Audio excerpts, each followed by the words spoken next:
Oh, it is a nice autumn day indeed. Chilly. Now we're in the 30s every night over here.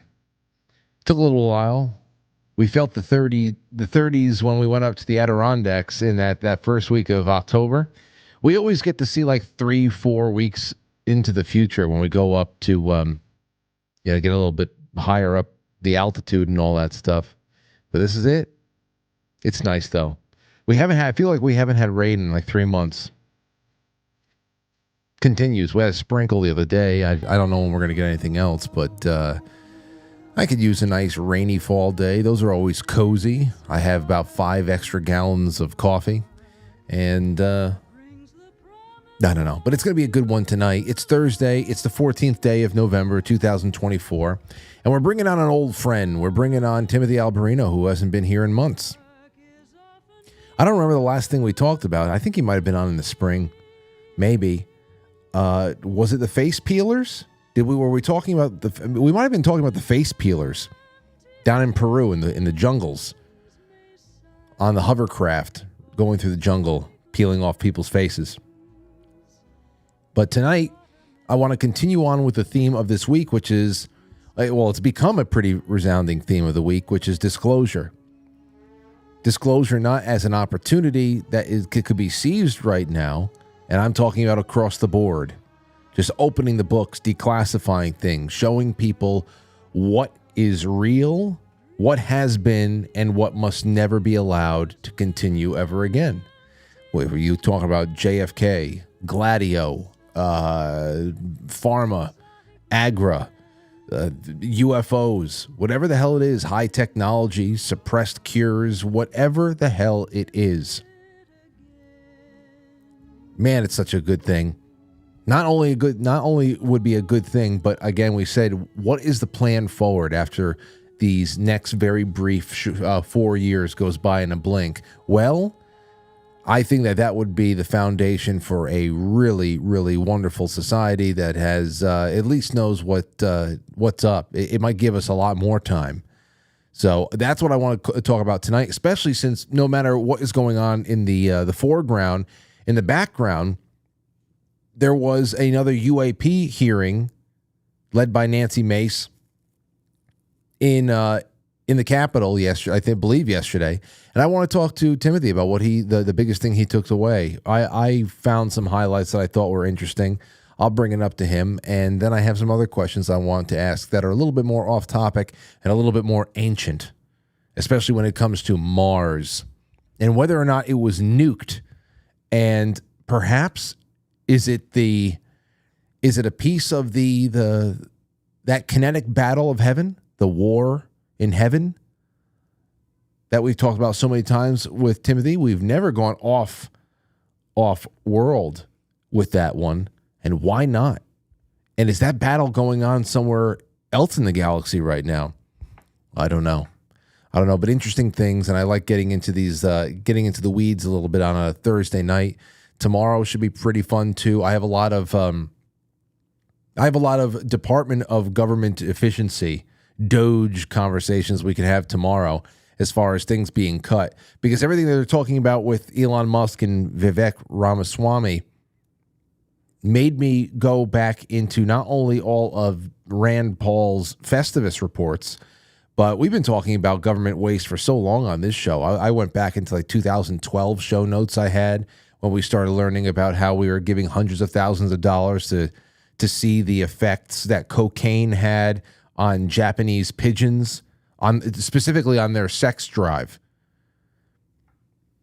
So, I mean, it's that and so much more. So we might go into like Rand Paul's 2023 Festivus report tomorrow just to have some fun with that and a few other things that I have. Should be a good time. I think Matt's going to be in too. So there we go on that. Welcome back to the show, ladies and gents. It's going to be a good night. Good night. Okay, so first things up. Did I miss anything? No, I didn't. So let's just get into the grab bag, shall we? Thank you for being here. First one up is from Drudge Report. That's right. By way of modernity news by Steve Watson. President-elect Trump visited the White House on Wednesday, and Joe Biden was actually nice to him. Something that rabid TDS carriers couldn't handle. Yes, people were very upset. Yesterday, Blue Anon added another chapter. I should say another book. They added another book to their growing conspiracy theory that is becoming more and more intricate by the day. And of course, that is actually there's a lot of people on the so-called right who think this too, that Joe Biden helped sabotage Kamala Harris, that when he went into the voting booth, he actually voted for Donald Trump, and that he is happy to see him, and he's happy, and so is Jill, that everybody who screwed them in that July coup has now been thoroughly embarrassed. There's nothing that could have stopped that, per se, but I think he actually would have been done better. In his diminished state, he would have done better than the angry rec center lady that they threw out there. Let's go a little bit more. Trump thanked Biden for facilitating a smooth transition. POTUS 45 and 47. It's nice world today, and I appreciate very much the transition that's so smooth. It'll be as smooth as it can get, and I very much appreciate that, Joe. You're welcome, says Joe. I'm going to make sure it's smooth for you, Biden. Mr. Trump. Biden was cordial. The 19-second clip that had to break Kamala, Joy Reid, The View, and every other leftist lunatic. Joe Biden acknowledges Trump as president-elect. He shakes his hand and says, welcome back. President-elect and former president. Thank you. Donald, congratulations. Thank you.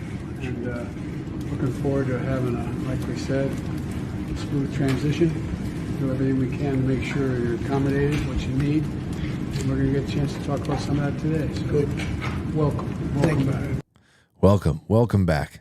Very cordial. He's losing it. But whatever. So they went nuts. There's a lot of people going nuts about that, and that's just the way it is. So he shook Hitler's hand, and boom. And let me just tell you something. This was sent to me by my producer, Krista. She sent this to me like a day or so after the election. It was from Robert Hubble's Substack. He's a very popular liberal writer on Substack. And he has been pushing, like everybody else, the whole save our democracy narrative for months.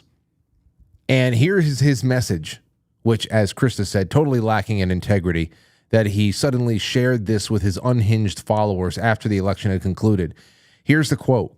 Don't assume the end of democracy if we don't win every race. Many people resort to hyperbole to describe the effect on democracy if Trump wins or if Democrats don't take control of Congress. The use of such language is understandable and reasonable as a way to raise alarm, but should not be taken literally. The only way that democracy will end is if we give up on it. I'm not going to give up, and neither are you, no matter how anxious you feel in the moment. So just remember, we're talking about a battle for the lowest common denominator, the people who just don't think, who can't put two and two together, that the entire platform about saving democracy was just hyperbole, bullshit. And whereas that could be innocuous in itself, sometimes it isn't. In our case, people are losing their minds. Some have already lost their lives. They're just going nuts, and they're vowing. I saw a quote or something from Whoopi Goldberg today suggesting that maybe it's not time to get together with family. Maybe just stay home for the holidays. Maybe don't share a meal with people you once loved without any kind of, political conditions to it. This is what it is. Everything about them is death. It's either death of relationships, family, children, the death of free speech, free thought expression. I mean, that's it. This is how they see democracy. Look, this is it. This is how they run democracy. This one right here.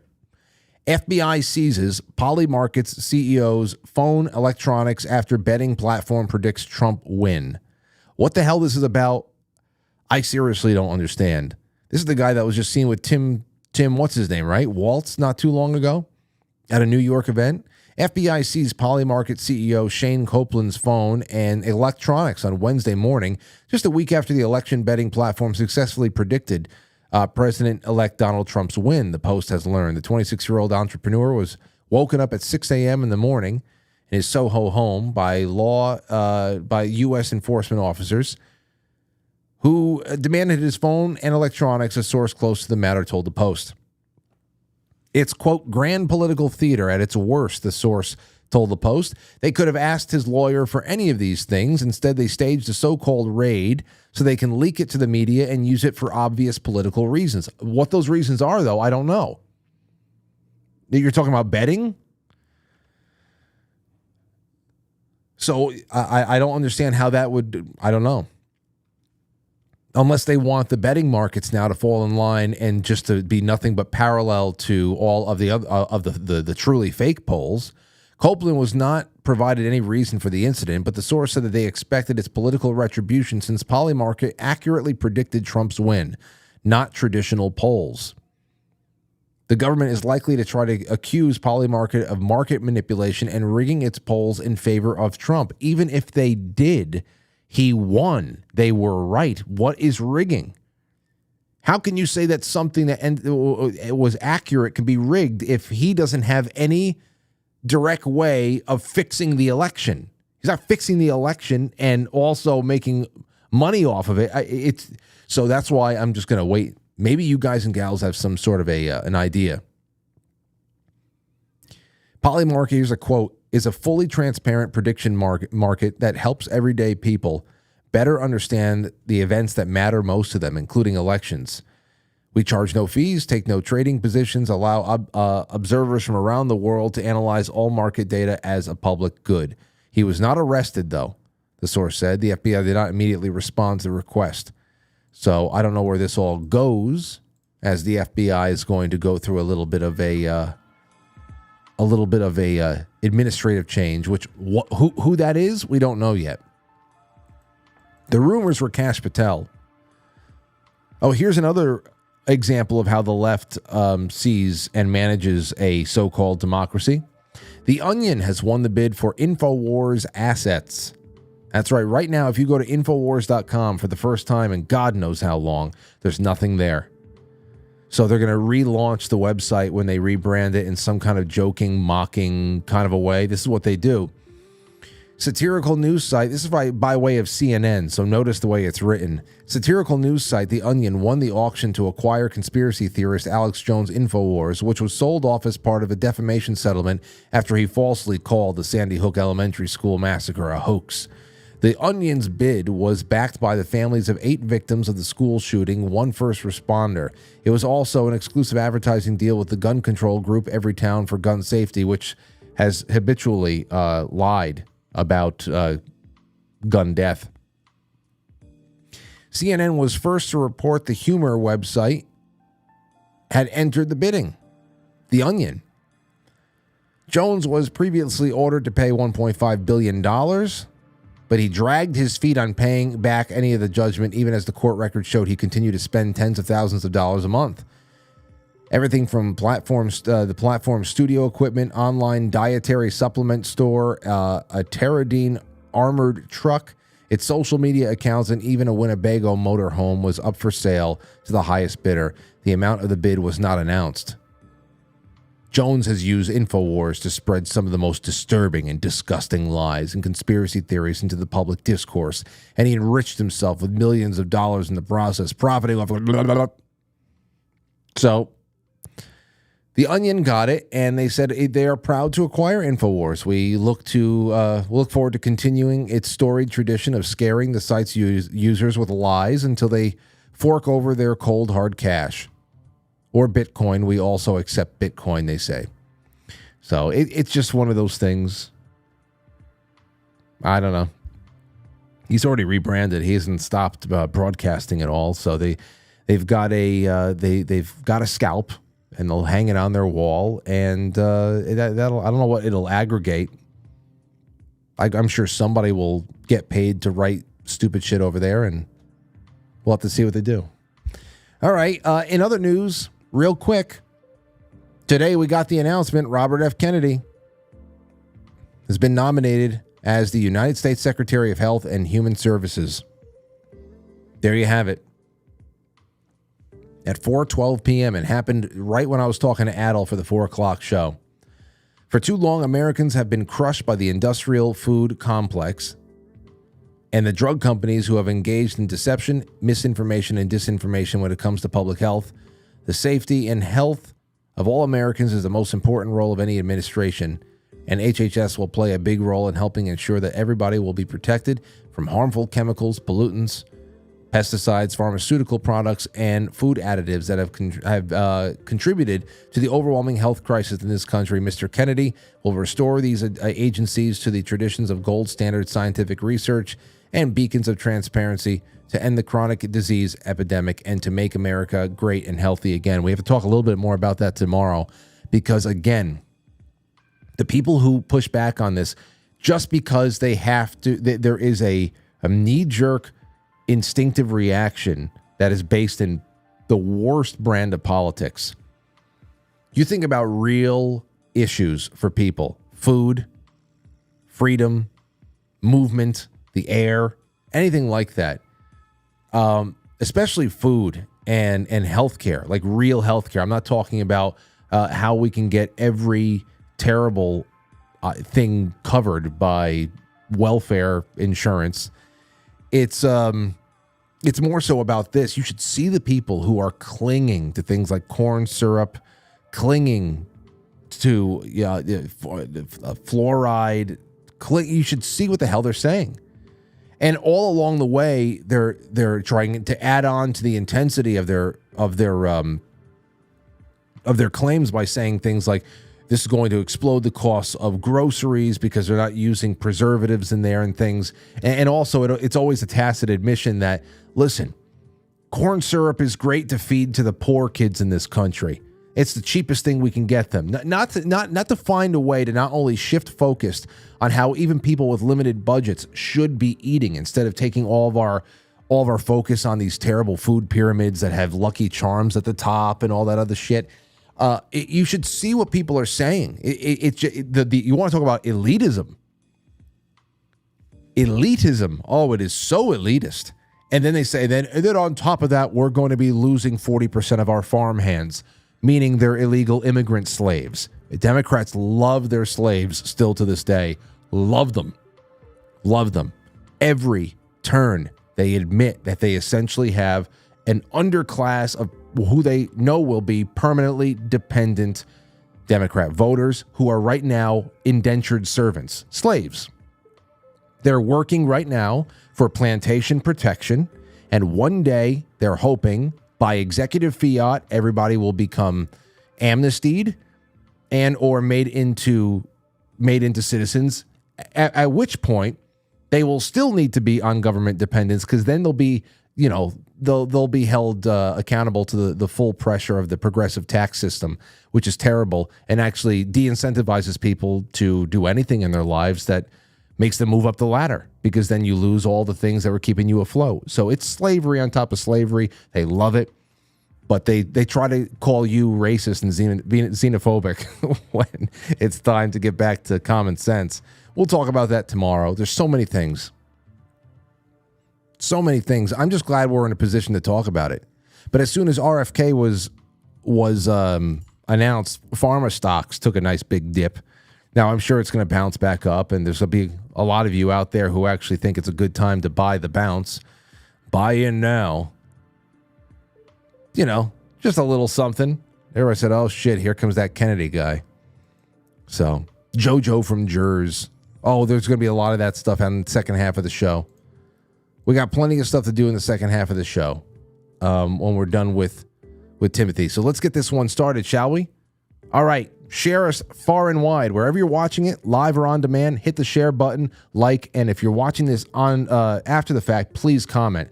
The comment section, wherever the hell you're seeing it, is such a big part of keeping the show healthy algorithmically. It makes us sticky and searchable. So please, get sticky with us. We'll be right back.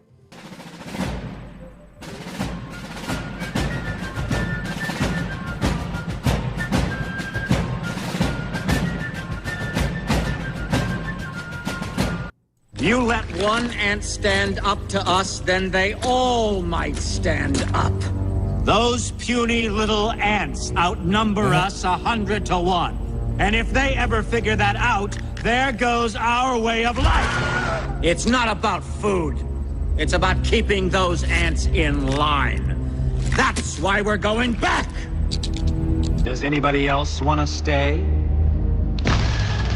Let's ride!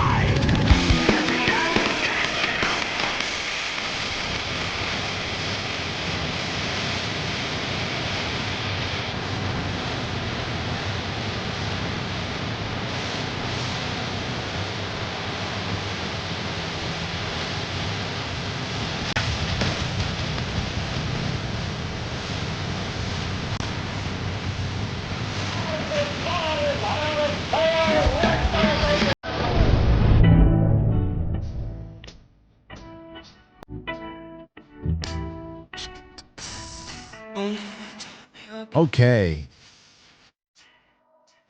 So, ladies and gentlemen, it's good to have you all back here. It's time to get down to business. And tonight we're bringing back a friend that we haven't seen in a while. Like I said, I think it might have been back in the spring or something like that. But anyway, Timothy Alberino is here, and Timothy is an author. He's a researcher and explorer whose 2020 release Birthright is a favorite of many of you at home. He became a bestseller as well. He's traveled around the world investigating theories and alternative history, the mystery of the megalithic builders, the mythologies of ancient giants, and various aspects of the UFO phenomenon. And he returns tonight to catch up and actually talk a little bit about that phenomenon, which is, again, I guess front and center, but I don't know who's seen it after the last week. Timothy, how you feeling? Hey, Frank, it's great to be with you as always. Oh, yeah. Oh, it's, well, it's what a week. How are you assessing things the last 7 or 8 days? It's we're all living through it, and then we'll get to the hearing on Capitol Hill. Well, I'm very happy to see that Trump is making mostly solid appointments to his administration. They just announced today that RFK Jr. is going to head the HHS, which is monumental, really. I mean, we really have a shot at reforming some of these agencies, and of course, Musk and Ramaswamy over at the DOGE, the Department of Government Efficiency, which Trump also announced will be created. So, like I said, I mean, we've got a real shot at reform. But I got a feeling that the deep state isn't done yet. They've got something up their sleeve. Yeah. They're not going to lay down. They're not going to just lay down and go quietly.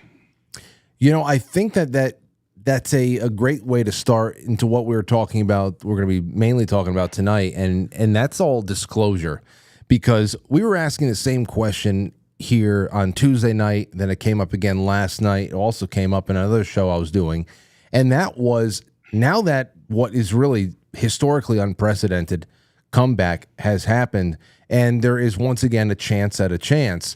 The real question is, when you see what has galvanized people from all different stripe around the country to bring them together for what we witnessed last Tuesday, what keeps those people together after the very short 4 years that are coming our way? And the one thing that keeps coming up with all of my very astute friends is, Frank, it's disclosure.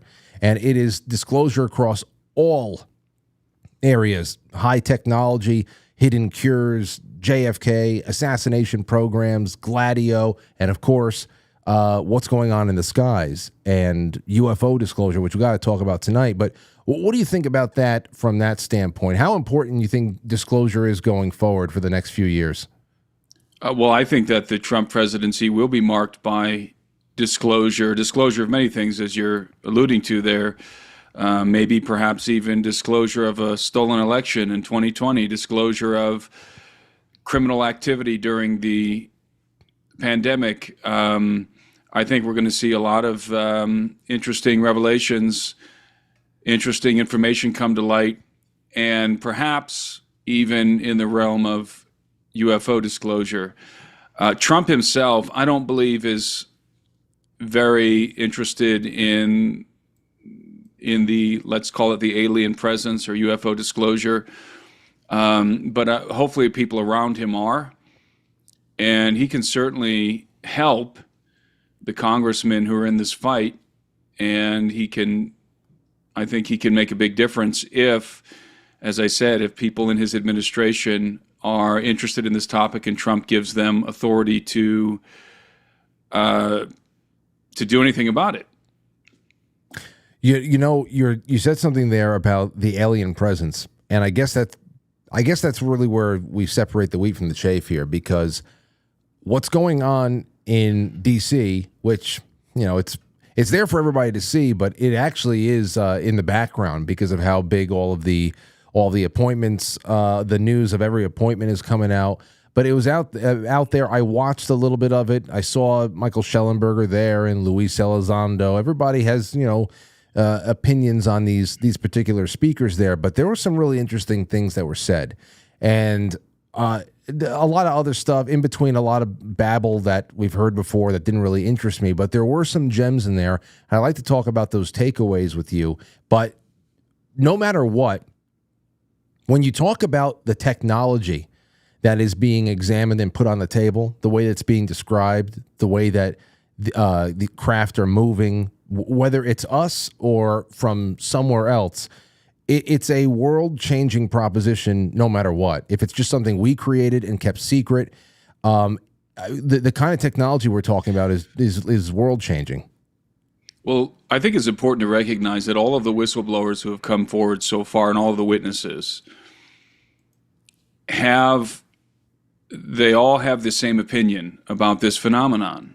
And we're talking about now guys from the intelligence community, pilots, Elizondo, who was working at ATIP, even the NASA guy, who was largely a waste of time sitting there on that panel. All of them have the same perception of this phenomenon. It is non-human. Now, that doesn't rule out the possibility that we have our own craft that are advanced aerospace vehicles now that are essentially hybrids of exotic technology with conventional components. Yes, that's true as well.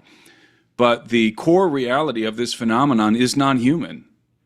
There is a non-human intelligence operating this craft. And that is the consensus. And I think that there's a lot of speculation out there, on what used to be known as UFO Twitter, UFO X, about all of this just being a cover for the government's own advanced technology or aerospace projects. Well, some of it may be a cover, but I think that in this hearing particularly, that narrative is blown. That narrative was blown up in this hearing.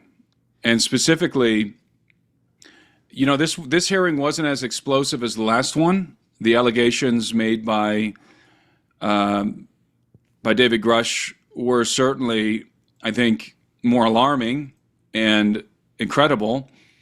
But nevertheless, there were some revelations that I think are extraordinary. For example, Admiral Gallaudet confirmed essentially that the All-Domain Anomaly Resolution Office, AARO, is a DoD counteroffensive operation created to discredit and discourage further congressional inquiry into the matter of UFOs, especially as it pertains to crash retrievals in alien bodies. Let me give you a quote here from something he said during the hearing. He said, "Earlier this year, I met with the DoD's All-Domain Anomaly Resolution Office, and what I thought would be a 90-minute meeting just to meet with leadership turned out to be an hours-long influence operation on me." Let me say that again. He said, what I thought would be a 90-minute meeting just to meet with leadership turned out to be an hours-long influence operation on me. They attempted to convince me of the validity of the very flawed and error-ridden historical records report. In addition, they tried to have me question very valid UAP reports like the Tic Tac incident, even stating possibly that the Tic Tac was American technology.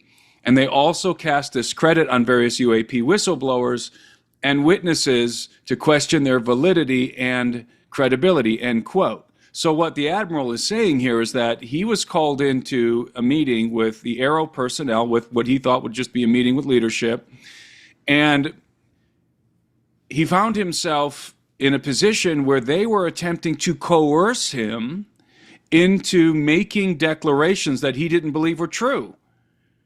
And those declarations were in favor of the idea that all of this UAP stuff is just high-tech American technology. There's your narrative, okay? Mm-hmm. There's your government narrative right there. That's the narrative that's being pushed. The government is not pushing the crash retrieval and alien bodies narrative.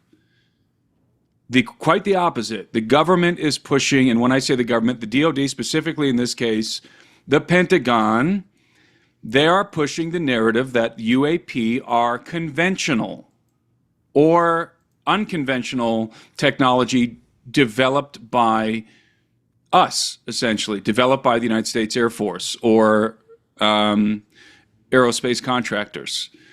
And clearly that's the narrative that's being pushed here.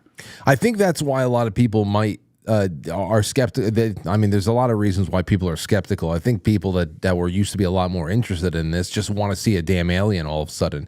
They just want to see something. Just show us something that's not paper mache from Mexico in a little box or whatever the hell it is. But when it comes to, for example, the testimony about military interception stories that continue, just like the fleets of what they thought was drones largely over Langley and other places.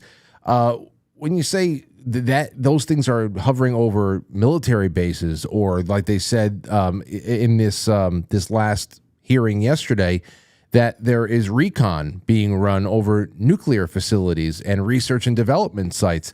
I mean, that's something where if any of us flew anything over those sites, we'd be at least met with military force.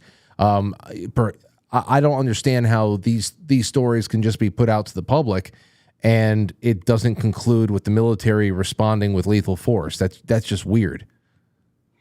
Well, that was one of the points that was brought up yesterday during the hearing is, the Pentagon can't have it both ways.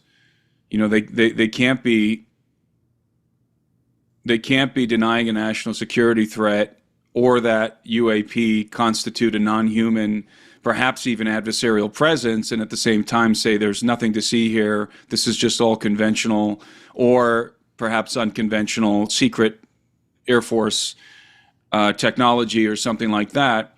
And I think some of that hypocrisy was revealed yesterday.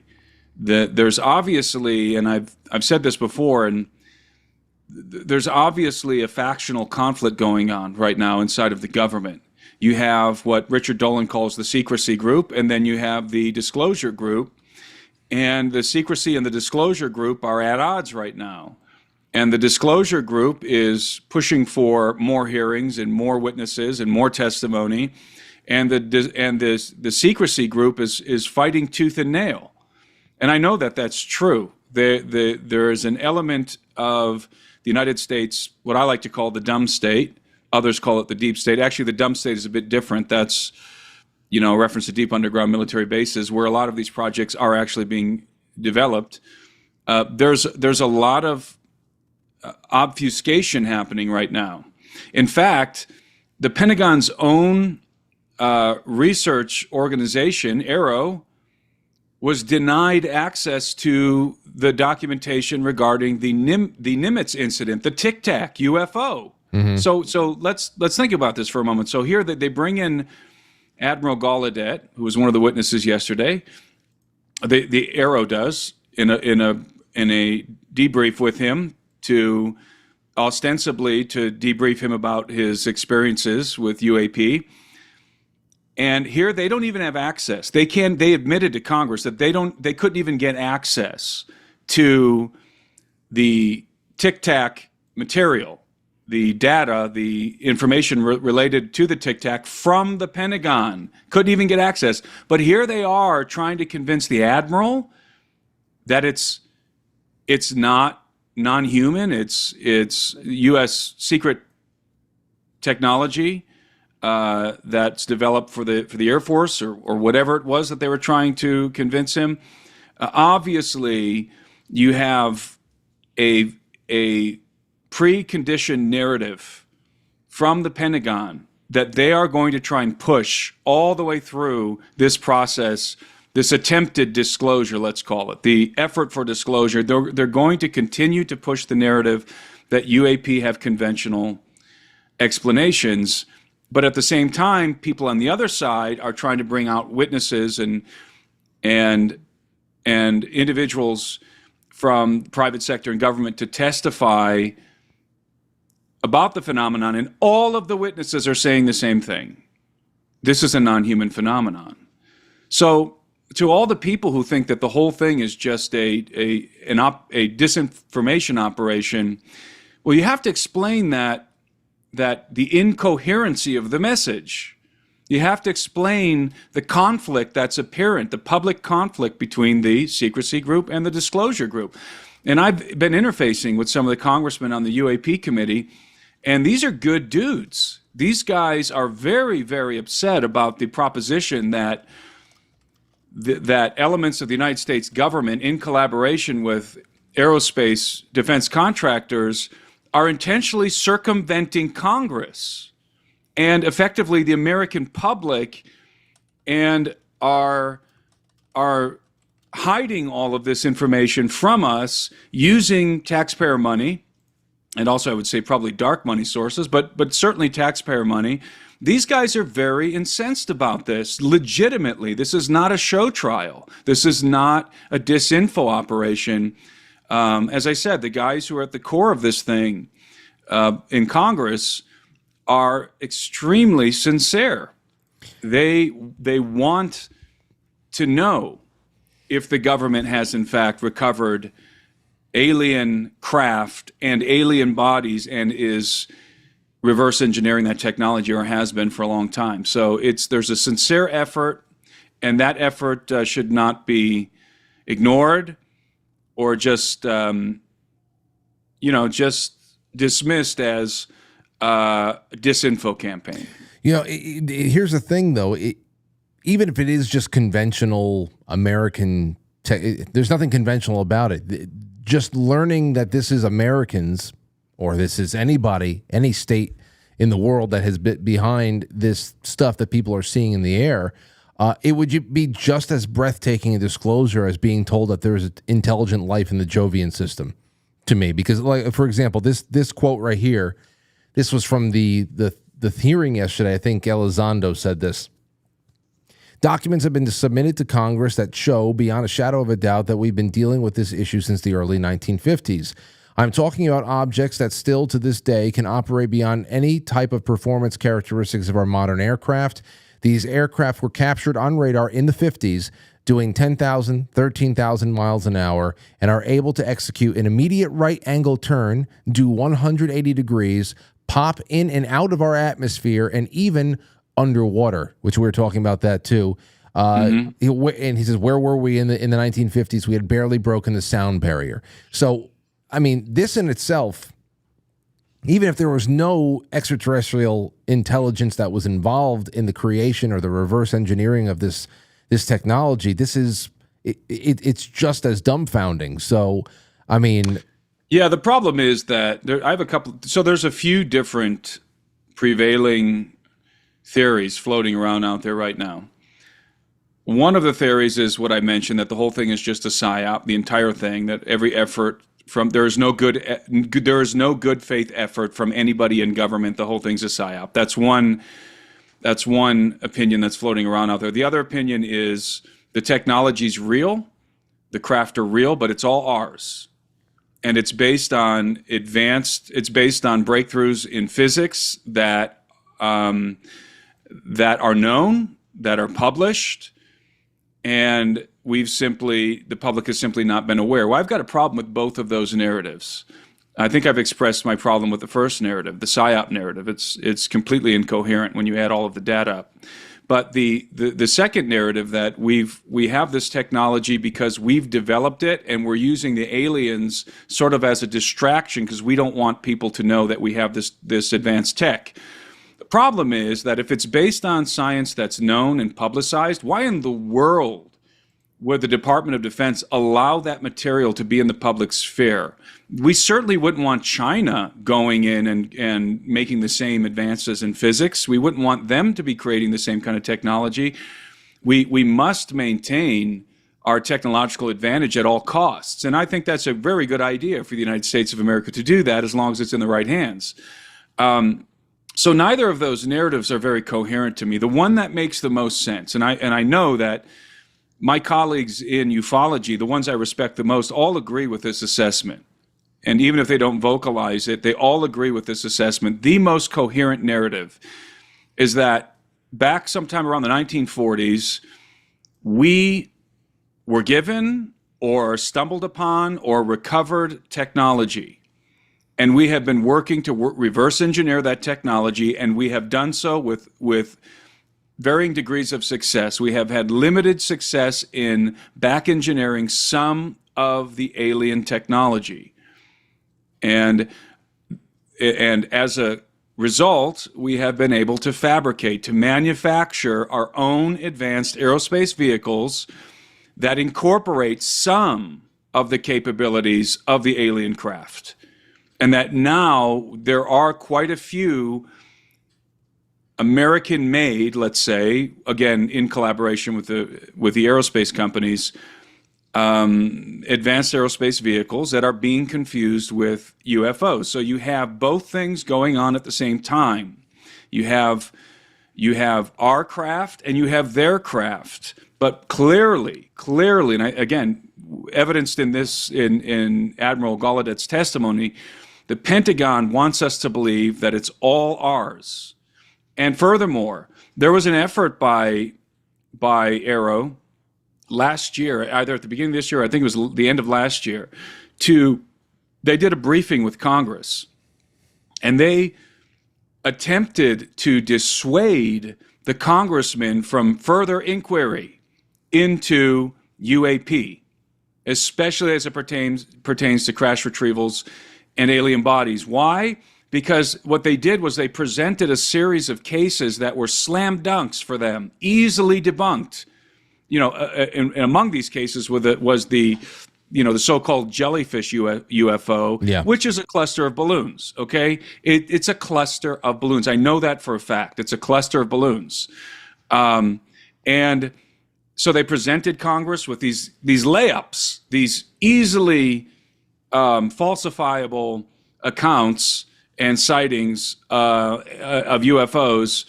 And they proceeded to dismantle them one after another, and again, trying to quell interest in the topic in Congress. There's the fingerprint of the Pentagon right there, okay? And then you have, in the midst of all of this, which is very confusing and chaotic, you also have bad actors in the UFO community.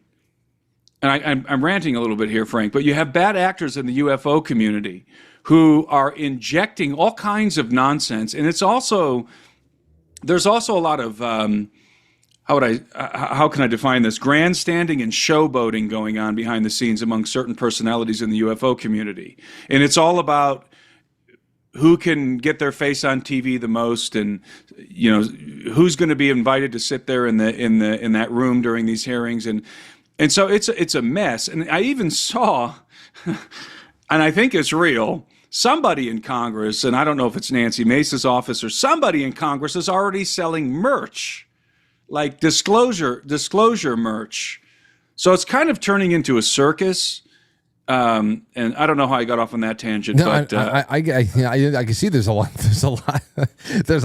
involved. That's, I think, why most people at this point are just, they probably think the whole thing is FUBAR, and until I see a damn alien for myself, I'm just going to get on with my life.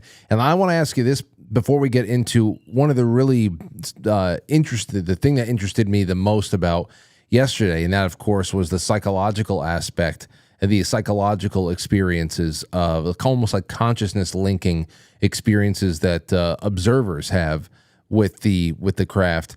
Is that if I were to go back even to like 2019, 20, whenever that that Israeli space security chief came out and said that Donald Trump knows about the Galactic Federation and that there's going to be disclosure and all that.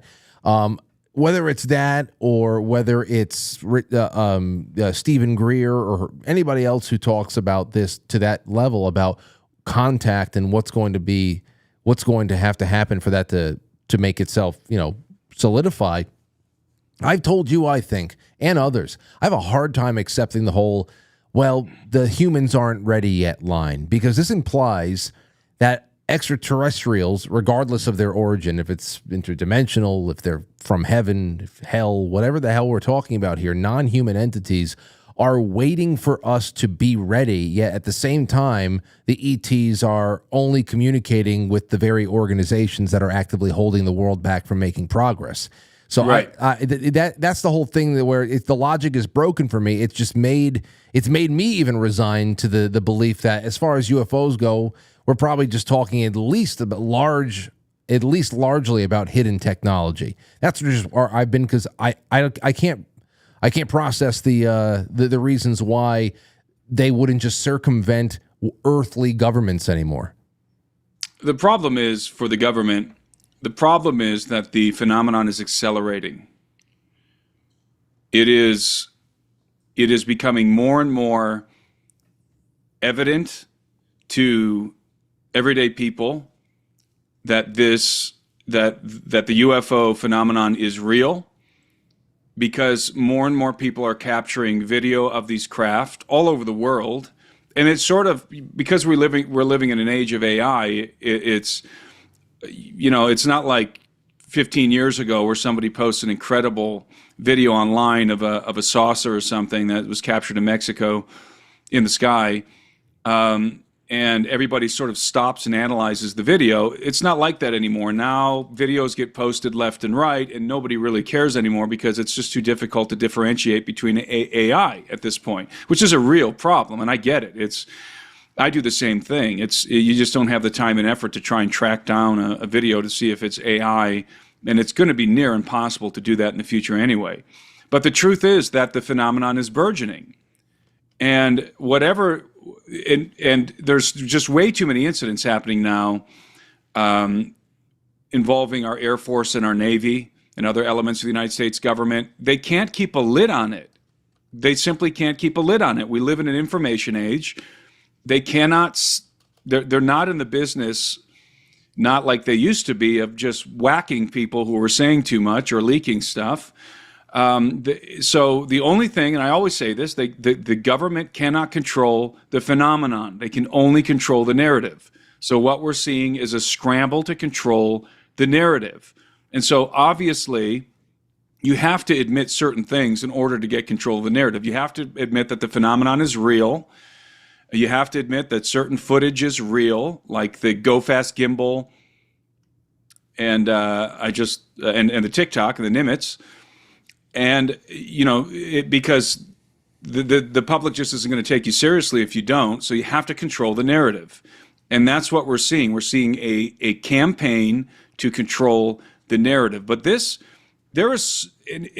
what kind of frustrates me here is there's a lot of people who are new to the topic, who are coming at it just from a pop culture background. They've watched E.T., they've watched the various movies on UFOs, and they're familiar at a pop culture level of the topic, like a Joe Rogan level of the topic. And they're coming to the table, and they're looking at what's unfolded just in the last decade, let's say, and they're making assessments based on that information. And what frustrates me is that the best ufology, the best data, I would even say the best evidence, was not collected in the last decade, but in decades preceding this decade, in the last decade. There is voluminous data from excellent UFO researchers, ufologists, that is, in my estimation, conclusive. We know certain things about this phenomenon based on the research from the past. We know certain things. There's a lot that we don't know, but we definitely know certain things about this phenomenon. And we know both from the crash retrieval reports from guys like Leonard Stringfield, who is writing back in this, publishing his reports back in the 70s and 80s. We know things about this phenomenon through the abduction research from the excellent researchers like Turner and Jacobs and the others. And what we can say definitively, and I say we, those who have been studying all of this research going back to the 40s, we can say definitively, and every ufologist that I know that I trust and that I think is highly competent can say definitively, based on the research, that yes, there are aliens. Full stop. There are non-human biological entities involved in this phenomenon. Full stop. That question has already been answered.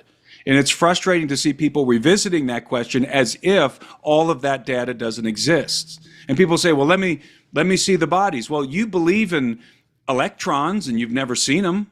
I mean, there's a lot of things that people believe in every day based on anecdotal evidence, and that at some point it just becomes obvious and common sense. And the same can be said for the existence of these non-human, quote unquote, biologicals if you are conversant with the data going back decades. But again, the problem is so many people are only familiar with pop culture and with what's been happening recently. And that's why it's so frustrating for those of us who've been in the field for a while. We already know that the bodies exist. We know the beings are real. Now, who they're working for, what exactly they are they extraterrestrial, are they interdimensional, whatever, those questions aren't known by the public. Somebody knows them. Somebody has answers to all those questions, working in the aerospace defense contractors for sure. But, we know the bodies are there. We know. And here's, that's a good one. You're talking about decades worth of research. And I guess this is something that we all just, wherever you are, that's where your consciousness is really, your attention is really focused. But what about disclosure? What about these investigations outside of the United States? I think that the story for so many of us is just so largely dependent on the action of the United States government. That makes it suspect as well. How can we possibly be in the center of the universe? So I guess my question would be, with so many nations out there representing so many different kinds of cultures, and not everybody is going to the Bilderberg meetings, and not everybody is part of the same clubs, have aliens just avoided making contact with politicians in Portugal or Luxembourg or what? No, what? But in many cases, and this actually came out in the last hearing, the United States government has dominated this domain. We have dominated. And in the nations that are friendly with us, we have gone and got and recovered the craft ourselves overseas, or have deals in place with these other nations that they turn that stuff over to us. We dominate this domain. We did. I think China's a big player now. But it's not. This is not just obviously a phenomenon that's constrained within the borders of the United States. It happens all over the place. I mean, in Peru, in Mexico, there's many countries who the governments have basically admitted that UFOs are real. They're in some cases they'll say extraterrestrial or alien, and they have been working closely for decades, or perhaps not so closely, but it's really out of their control. I mean, if you have a craft that crashes in the mountains of Peru, the reality is the United States, elements of the United States military are going to know that before the Peruvian government. We are just so much more advanced than they are. These other nations, they don't have satellites in space. Russia does, and they've recovered craft. China does, and they've recovered craft. So it's only the nations that have the technology deployed, that know how to look for the craft and can deploy the assets to go and recover the craft when they crash. And these craft aren't crashing every other day or every other week. You have craft that crash every now and again. There's probably years in between these events. And everyone always says, how can these aliens come from star systems, millions of light years away to the Earth in these advanced aerospace vehicles and then crash on Earth? Well, that's a very simplistic question. There's a dozen answers to that question, and here's one of the most compelling ones. they get in dogfights, they get in sorties, they shoot each other down. That's one of the very plausible explanations, and I think that is in fact what's happened in some of these cases. And then there's other cases in which you can have a very high-tech system that encounters something it had not anticipated in our atmosphere or being deployed by human beings, which would have caused a malfunction. That's another scenario which not only is plausible, I think has happened in some of these cases. And these factions, these non-human entities, have made adjustments so that that doesn't happen again. Because yes, it is much more infrequent than it used to be. So adjustments have been made. Yeah, I've heard like first generation scalar weapons that the Roswell crash was because of scalar weapons that had brought down craft. Again, atmospheric things that could not be anticipated.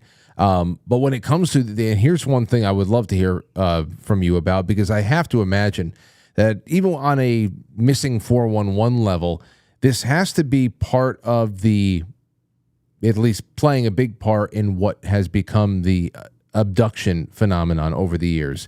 Take a listen to this. I'm sure you've heard it.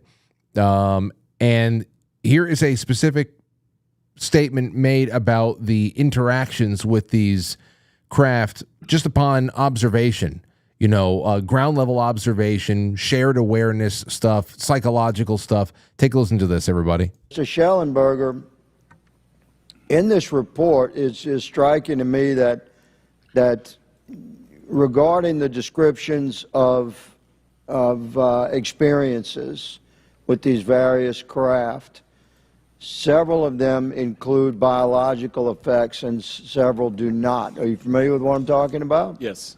Okay, so spheres and orbs, triangular craft, and irregular or organic craft include some descriptions of biological effects, including feelings of unease, electronic device malfunctions, long-term psychological effects such as anxiety or insomnia have been noted, feeling of being watched, a shared awareness with the triangle craft, and under the irregular and organic craft, biological effects include physical sensations of warmth or cold and unexplained smells and psychological distress.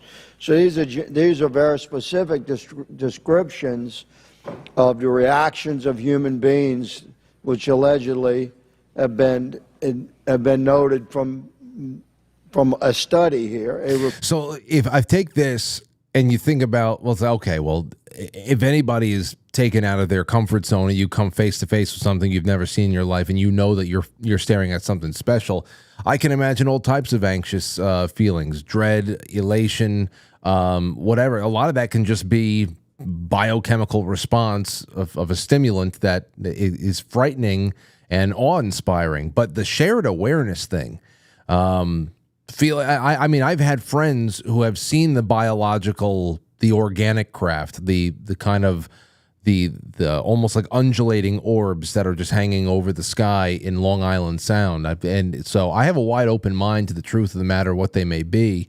But the psychological effects right there, that's pretty incredible. That's when we start opening up a door to so many other things, including what people like David Paulides has done with the Missing 411 series, and how that has tripped over and started to bleed into UFO phenomenon territory. So there's a lot here. What can you bring to us on that level, the psychological edge?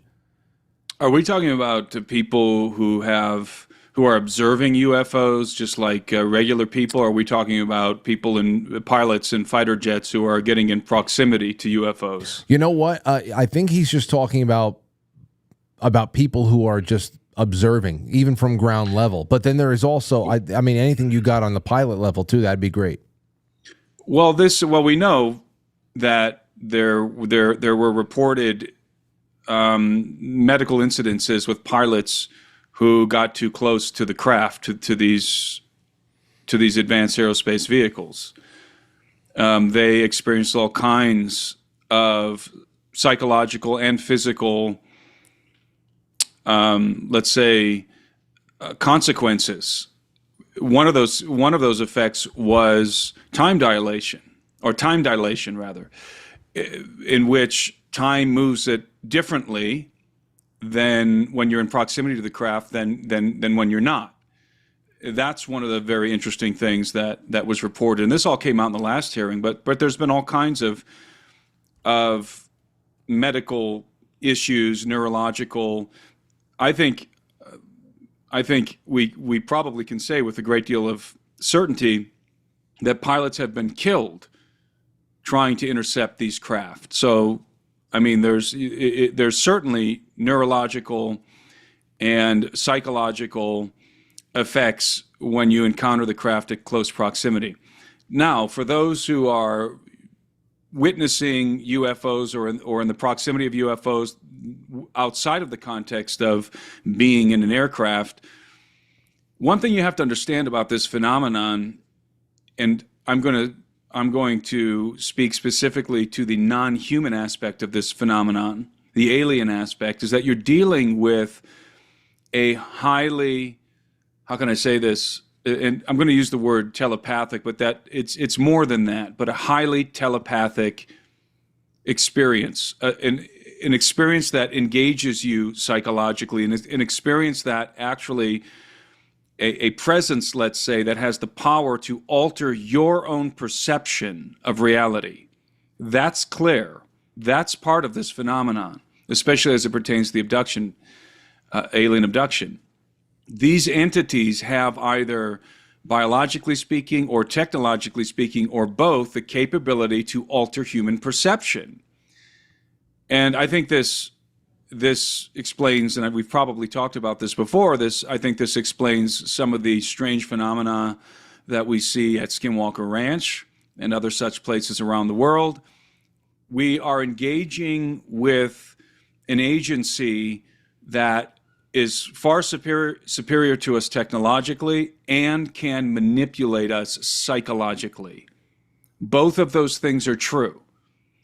And on the other side of the equation, we know now that the government also has tools to manipulate the human psyche. You have the I believe it's called the voice of God technology, where they can transmit an audible voice into your head. So we're approaching some of these capabilities as well, but not to the extent that what I'm going to designate as the aliens have. I mean, they have the ability to generate full-blown virtual reality scenarios. This is what how the late Carla Turner described them, VRSs, in which you can have an individual who's interacting with the phenomenon, who is literally seeing and hearing things that they could be in a crowd of people, and they are seeing, hearing, and experiencing something that no one else is. And it's not because they're crazy in this case.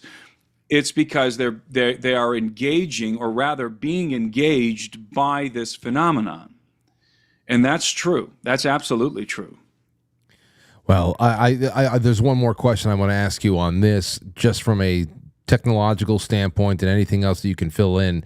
And then I want to ask you a big question about Mars. And this is the thing that came up is transmedium travel. That pops up a lot in this talk, and it's been popping up in other hearings as well.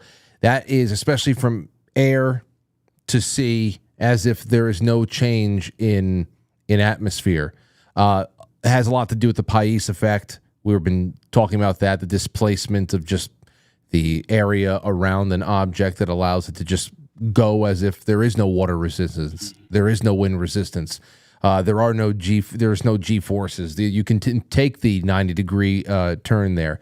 So when it comes to transmedium travel, of course, the first thing and the only thing that I start thinking about is, again, what the hell is going on under the surface of our oceans? And I swear, you and I don't think we've ever really specifically spoken about the oceans, but they freak me out more than the idea of deep space does. Where have you gone with your research specifically in what may be lying beneath? Well, there's certainly a distinct association between UFO activity and large bodies of water. UFOs are often seen. Now, some researchers have said 50% of the cases. Others say, no, that's not quite true. But let's just say this. A lot of cases, a lot of UFO sightings and encounters happen around large bodies of water. I suspect that there's a very simple answer to this, and that in that the craft are coming out of and going into underwater bases, undersea bases. And if you're going to hide, if you really want to hide, the best place to hide isn't just under the ground, it's under the ground, under the ocean. Because there's not a whole lot of human presence in the deep sea, almost none. And if you really want to be covert, you go not only under the sea, but you build installations under the ground, under the sea floor, and you can be completely hidden and inaccessible. And I think that's exactly where a lot of these alien bases are. Now, there's a topic I'd like to inject into this conversation, just so people know that I too am open to a lot of different possibilities. I think we need to also be considering a crypto-terrestrial hypothesis when thinking about some of this phenomena. And a crypto-terrestrial is a sentient being who is cryptically or covertly inhabiting planet Earth with us. Not necessarily coming from elsewhere in the cosmos, but either a species that is organic to planet Earth that has been developing along with us, or a species that came here and established bases here and a presence and a habitation here a long time ago, or in the last 200 years. Those are both very plausible scenarios in my mind. And there are some indications, and there's not a whole lot that can be said about this, but there are some indications that if you think about the biological characteristics of gray aliens, for example, there is some indication that this may be an aquatic species, not necessarily like a whale or some kind of a fish that lives in water, but a species that has adapted to an aquatic environment. And just like we are adapted to an environment that is terrestrial, they would perhaps have adapted to an environment that is aquatic. In other words, maybe their natural environment is under the water. And so that makes sense for them to have bases there. And in regard to the technology, I'm going to make a bold assertion here. And I'm not necessarily married to this declaration that I'm about to make, but I think it needs to be considered.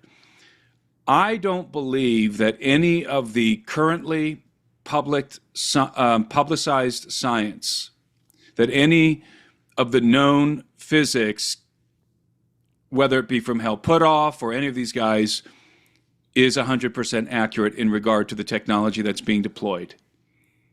I think that the information, the actual science, the physics behind this technology is completely and utterly unknown to the public.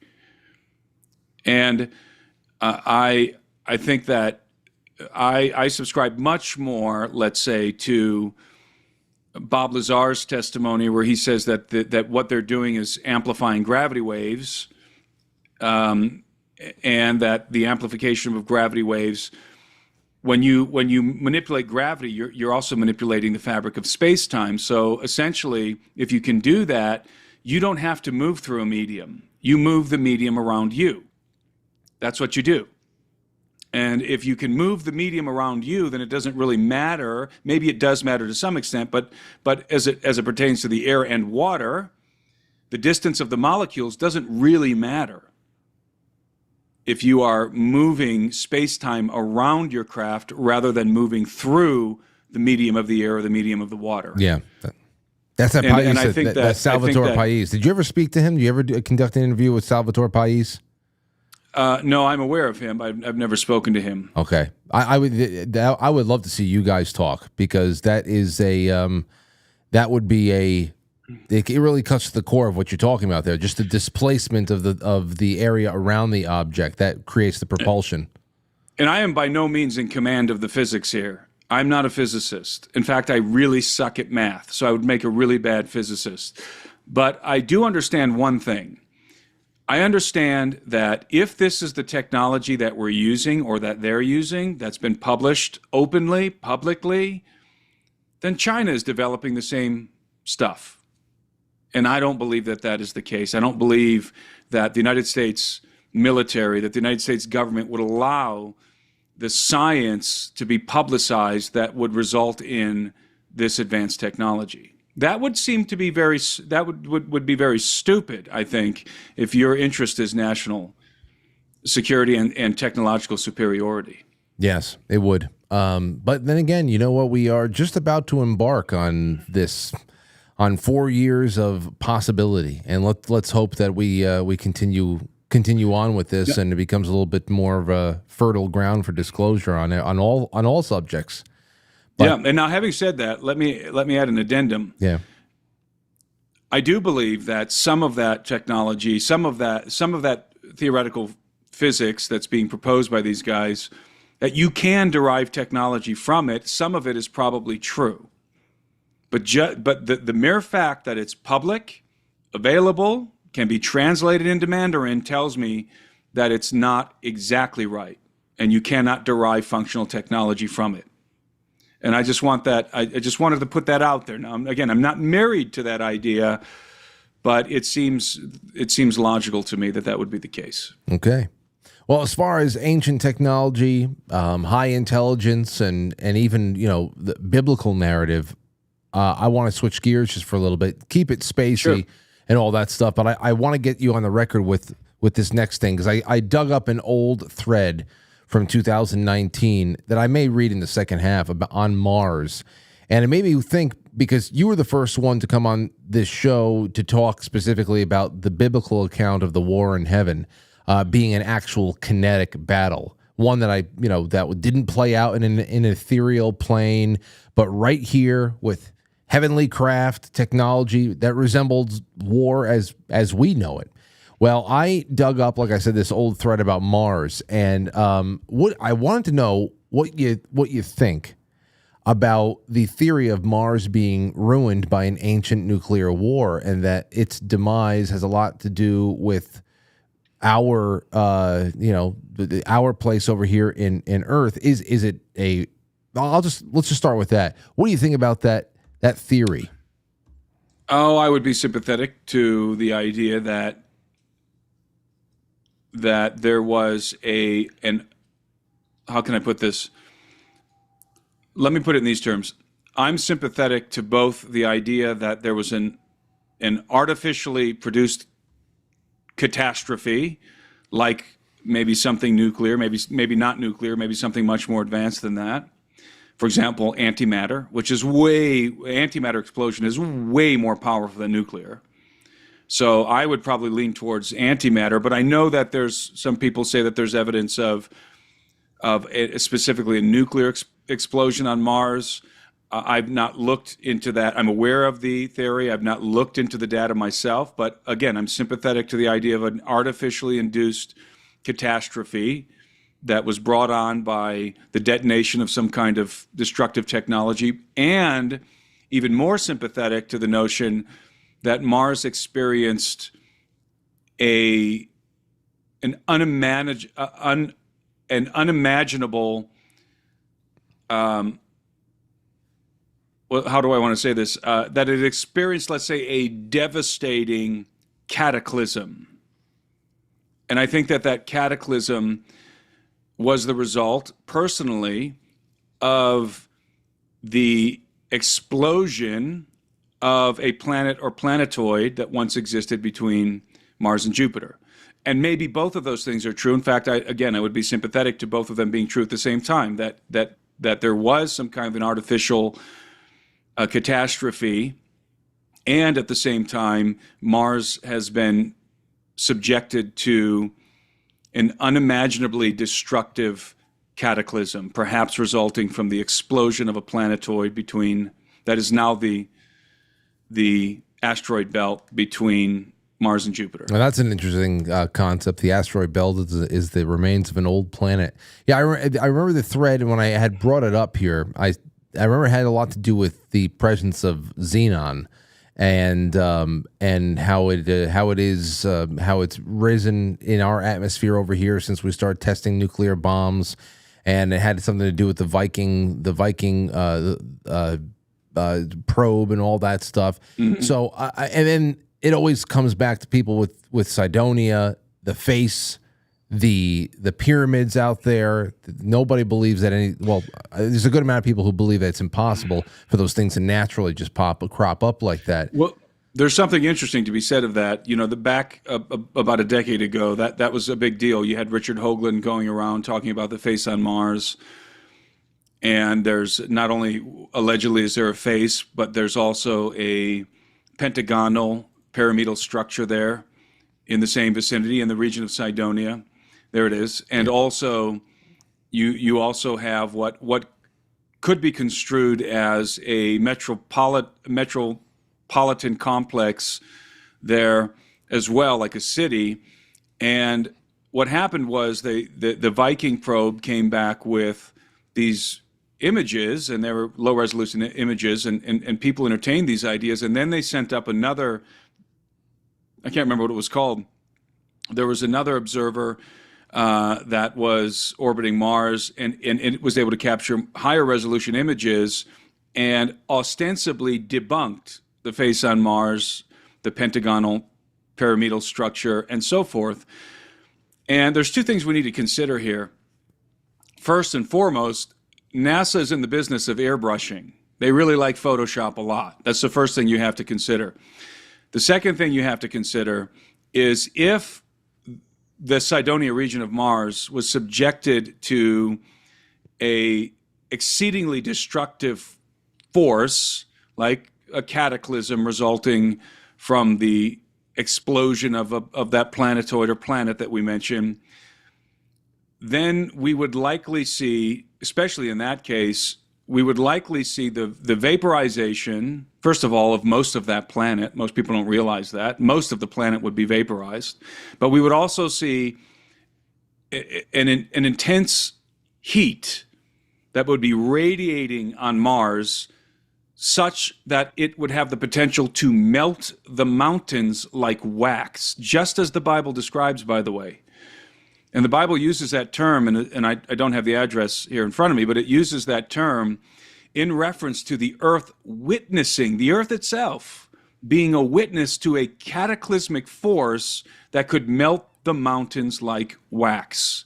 So if the Cydonia region of Mars was subjected to that kind of destruction, that kind of heat, then it's possible that face on Mars and that the potential face on Mars, the potential pentagonal pyramid, were partially melted, are not obviously not in a pristine condition, and not just in a ruined condition, but actually were melted partially. And I think that that's something that needs to be considered when looking even at the newer images of Mars in these regions, because it does appear to me that pentagonal pyramid, that structure especially is very interesting to me. And if you imagine it having been exposed to very high degrees of heat, you can imagine it losing a little bit of its shape, and it almost looks like it was melted. Now, whether or not it was, I don't know, but I think we should consider that. So consider the airbrushing and consider cataclysm having affected those structures. But basically, once those newer photos were released, most people just thought it's debunked. Yeah. There's no face on Mars. It's just a natural plateau. It may be. I'm not saying that's not true, but I don't think we should give up on it just yet. Cydonia is very interesting. That area of Mars, that region of Mars, is highly intriguing for many reasons, and I personally believe there was a civilization there. See, okay, so then my last question on this, because this could be a topic for another night altogether, but I just wanted to put it on the record because it's been sitting here on my desktop, and I just wanted to ask, would you think, because what we're talking about here had to be ancient, could this in any way, shape, or form be a part of the same war that was being waged over here on Earth as told in the Bible? Yes. Yes.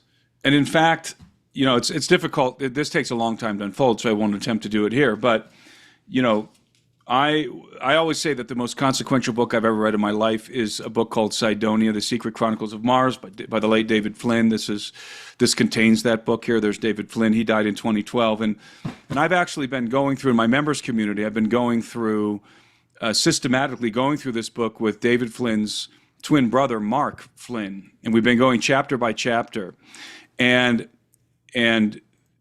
the narrative, there's a narrative, and of course in my book Birthright, I've sort of I'm carrying the baton from David Flynn and continuing this narrative. The narrative, again, it takes a long time to unpack, but you can detect this narrative in the Hebrew Old Testament of what I describe as a cosmic or galactic war, and this war has two things that are always associated. You have something called Rahab, which I believe was a planet, and you have this entity called the dragon, who's associated with Rahab. And the dragon was pierced, and Rahab was shattered like a vessel of clay. This is the kind of terminology you find in the biblical narrative. And again, we don't have time to break all of this down here. If people are interested in that, I would encourage them to go over and become a member in the Alberino in my members community, because it's really fascinating. It's very detailed. I document it in my book Birthright, and there is no explanation. In my opinion, there is no scholarly explanation that can define who or what exactly is Rahab in the Old Testament. And there's an attempt to say, well, Rahab is the woman who let down those two Hebrew spies out the window, and that's a whole narrative. But that's not true. It's not the same word. There is this narrative in the Hebrew Old Testament that I think is conveying to us the idea of a pre-Adamic, kinetic, cosmic war. And I think the destruction of Mars and the other planets in our solar system and the destruction of planet Rahab ensued during this conflict. And this happened long before the creation of Adam. Again, this is a very, very, very that's why I'm struggling to try and encapsulate it here. It's a very, very complex topic. It takes a lot of time to unravel,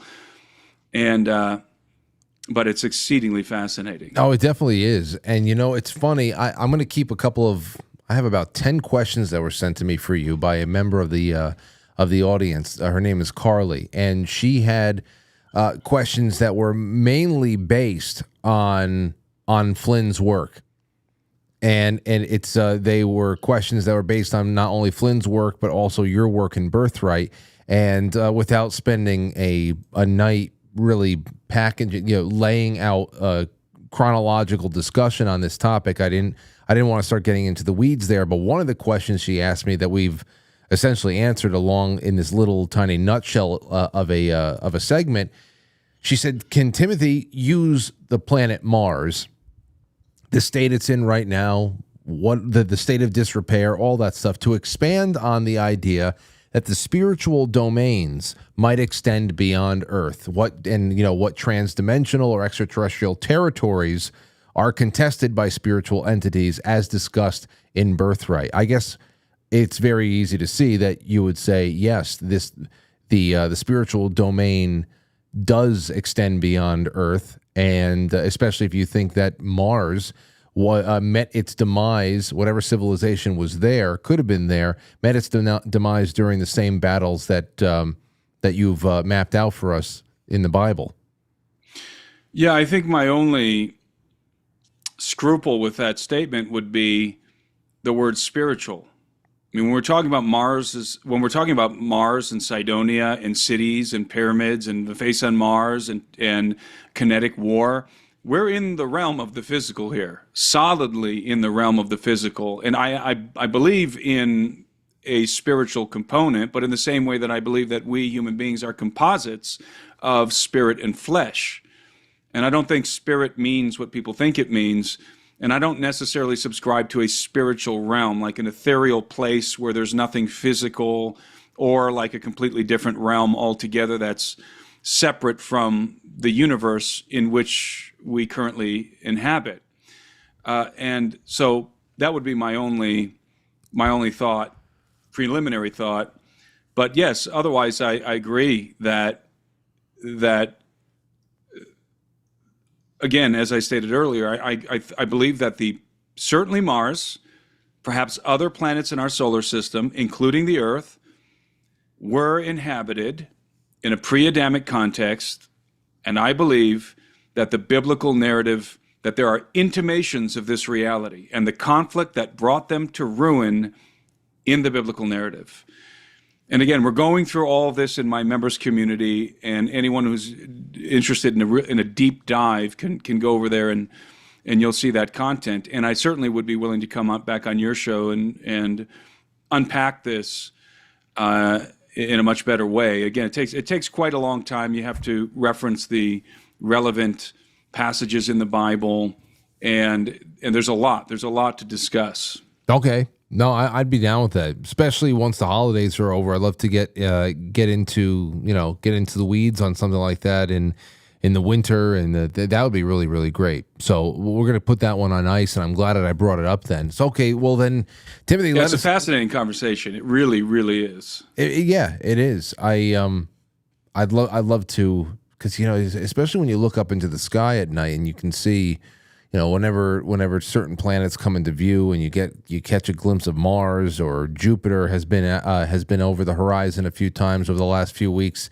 and it's just for those specks on the horizon, it's just crazy to think of that being another battlefront in what is a solar system wide, I don't know, conflict at some point. Anyway, there's so many questions to be formulated on that end. Tell everybody where you're going to be next, how they can follow your work. I know you're very active on Twitter, but I have your URL in the description. You can find me on social media. My handle is always the same. I'm the only Timothy Alberino. My YouTube channel, Timothy Alberino, Instagram, X.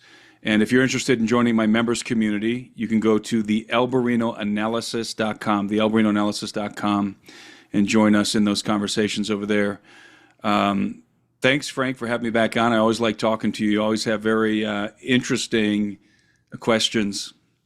I always like asking them because I can just sit back and enjoy the answer. So all the best to you and your family, and we'll talk soon. I would definitely love to have you on for some Christmas-related topic, as we usually do. So we'll be in touch, and all the best from all of us over here to all of you over there. Likewise, my friend. All right, take care. There goes Timothy, and we will be back in just a second to start taking your calls and just hang out a little bit. I'll read through that Mars topic from 2019, and if we have any science brains out there that can come in and either support it or debunk it, I love to hear it because it just interests me. And if the internet is good for anything, it's good to start a conversation. God knows where it all finishes. All right, be right back. It's intermission time, folks. Time out to press the like button. Thank you.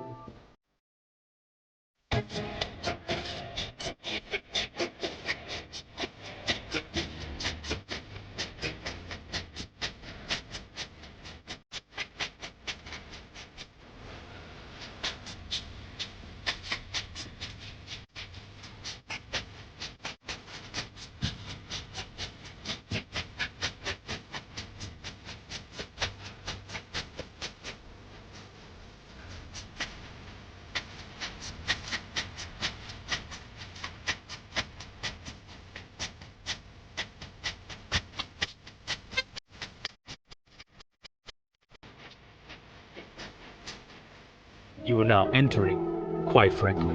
Quite frankly. Quite frankly. Quite frankly. Quite frankly. Quite frankly. Quite frankly. Quite frankly. Quite frankly. Quite frankly. Quite frankly. Quite frankly. Quite frankly. Quite frankly. Quite frankly. Quite frankly. Quite frankly. Quite frankly, guys. Quite frankly. Quite frankly. Quite frankly. So everybody watch. Quite frankly. With Frank.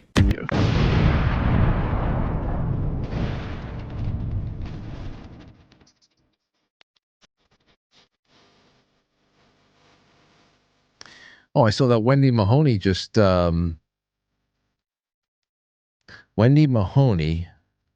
published something on the UAP hearing. Headline: Government not transparent about UAPs. Information on UFOs still under wraps. I'm telling you, it wasn't the thing that I wanted to talk about. Said, hey, I wanted to have Timothy on because of the Mars Nuked thing. But then, of course, we had this hearing. I said, all right, well, let me just throw a few things out there because I had a couple people help me grab some good highlights. It was about 2 hours long, and I wouldn't have been able to watch the whole thing because it's boring. It's boring. Sometimes you get walloped with something really, really interesting. And then other times there's small little nuggets of something that's buried inside of a big pile of rambling shit. And that's what this one was. But the shared awareness thing, the psychic experience that observers both on the ground and I suppose in the air, because a lot of the testimony that comes out is from pilots. I'd love for like Miami Rick or our buddy Browntail who watches to call. You know what? If you are... I don't know how I can do this. I guess I could put the hotline up. If you're a pilot. Okay, so here's what's going to happen. Don't call the hotline unless you're a pilot. And then I'm going to put the open line up for everybody. But if Miami Rick happens to be watching or Browntail or anybody who has any aviation experience and you have some real insight on this, call the hotline 914-369-1236. That is designated just for aerial UFO experiences. Okay? Especially if you have to be a professional aviator. 914-369-1236. That's the hotline for you. Nobody, don't call. If you're just, hi, I have a comment about the election. Don't do it. Okay? I'm going to leave that up for a couple more seconds before we get into everything else. And here you go. Oh, here's the other thing that happened. What do they call it? UFO hearing. Ex-Pentagon official says government cabal is hiding the fact that we are not alone. The witnesses testified about a supposed secret government group called the Immaculate Constellation. Immaculate Constellation. So I was like, I never heard of that one before. I've heard of Majestic and a few other things. I never heard of this.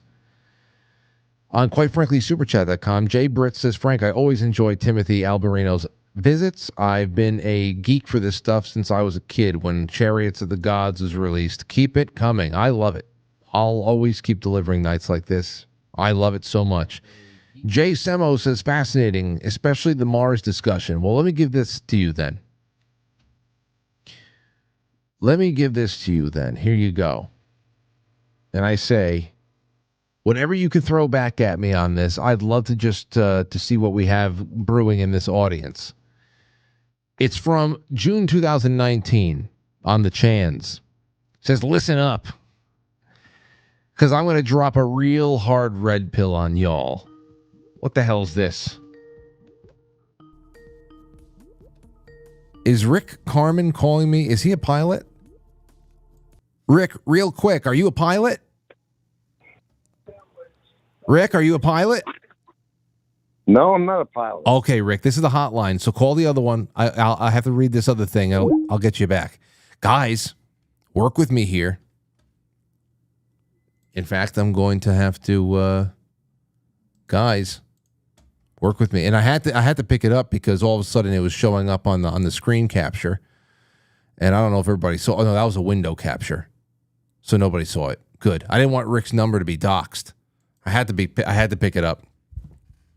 All right, here we go. Mars was nuked and they are hiding it.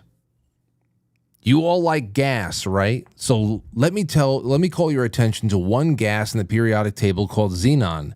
Xenon ain't no ordinary shit. It's a noble gas, so it does not react with anything. And it has 5 stable isotopes, meaning these effers don't decay once produced. Now, Mars has excess of xenon 129 with respect to xenon 130. This is curious because all the xenon in the solar system was produced in a supernova, which produced the nebula all of our shit formed from in about 4.5 billion years ago or whatever. And xenon 129 to 130 ratio is the same on all planets except Mars and Earth. Actually, Earth's xenon ratio is in line with the rest of the solar system in air samples before 1945. After 1945, Earth has xenon 129 excess and will have it until the sun burns it all away. And that is because if you fission uranium and fast neutrons, like in an exploding bomb, the process produces 10 times xenon 129 than xenon 130. All nuke testing on Earth after 1945 caused a 7.2% increase of xenon 129 compared to pre-nuclear Earth. Now hold your hat, cowboy, because Mars has 271% the amount of xenon 129 compared to pre-nuclear Earth, or 171% increase.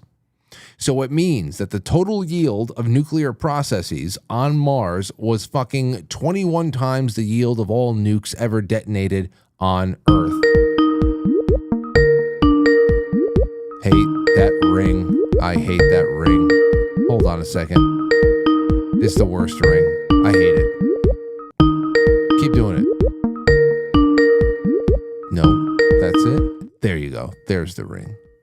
Why am I still hearing it? Makes no sense. The Skype is the worst, but I have to use it for some things. Anyway, you get where I'm going with this? 21 times the yield of all nukes ever detonated on Earth. Someone nuked the shit out of Mars, and that's why the place is a fucking wasteland. Now, here's another kicker. NASA had this evidence since Viking 1 measured xenon isotopes back in 1976, and they said nothing. Instead, people who said that pic related is artificial got ridiculed, even if any moron can see that nature does not make shit like this. Now, what he's talking about, what nature doesn't make shit like, it's the pyramid. Now, there's also the face in Cydonia, where if you do look at some of those more high definition faces or high definition pictures of the face, then what you're looking at is it just looks like a hill. But is that airbrushed? Is that a Photoshop job or what? Okay, so we already have the hotline up, and then we're also going to take calls now on the open line, which is 914-200-0269. So hopefully we get the next one on the hotline, and then I can turn off this damn Skype because it sucks. Skype caller, you're on the air with the hotline. Who dis? Hey, it's Browntail. How you doing? Browntail, it's good to have you on. Okay, so real quick. You have been quickly. You've been in support of the show for a long time, and we've talked off air through email and everything else. I know that you travel the whole world, just like a couple other people who watch. So, as far as your experiences with the unknown in the sky, what do you got for us? Man, I hate to disappoint. That's but, okay. I haven't really seen anything, like popping out of the sea, where you would go, "Wow, man, that's what the hell is that?" What about friends of yours who you trust? I'm in the same situation as you. I don't have any personal experiences, but I'm always collecting other people's stories. Yeah, I really even my mates that do it. There was one time I was on a trip. We were cruising about mid 30s, going to Europe, and I don't know if it was military flight testing some stuff. It was like off the coast of Florida. One of the captains I was with had mentioned something, and it was moving quick, whatever the hell it was. But man, there's so much sneaky Pete stuff that they're developing that hasn't made it to the public eye yet. In a prior life, after I left the military and before I'm doing the gig I'm doing now, I just can't get into it because I signed some NDAs. But maybe off offline. I can drop a few breadcrumbs on So it. But okay. even then, I didn't see any alien bodies or anything. So you're crazy. I'd have to imagine you're of the stance that everything, most of the things, at least the vast majority of the things that people are seeing and coming in contact with, they are just high technology projects that are not known to the public yet, and it's all Earth based. But I open the possibility. Between Hubble and some of the new stuff they got looking out in deep space now. You look at I used to live in Vegas, so you got to play the over/under on it, and put the odds to it, and you go, okay, if it's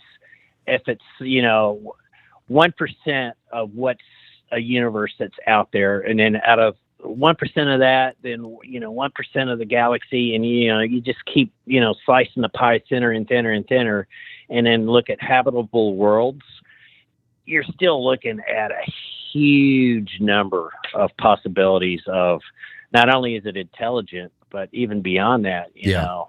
Innumerable. Something that can, you can't put a number to it. Well, and, that opens up some theological things. But I caught you in midstream because I just got into my hotel. I'm actually in Sean.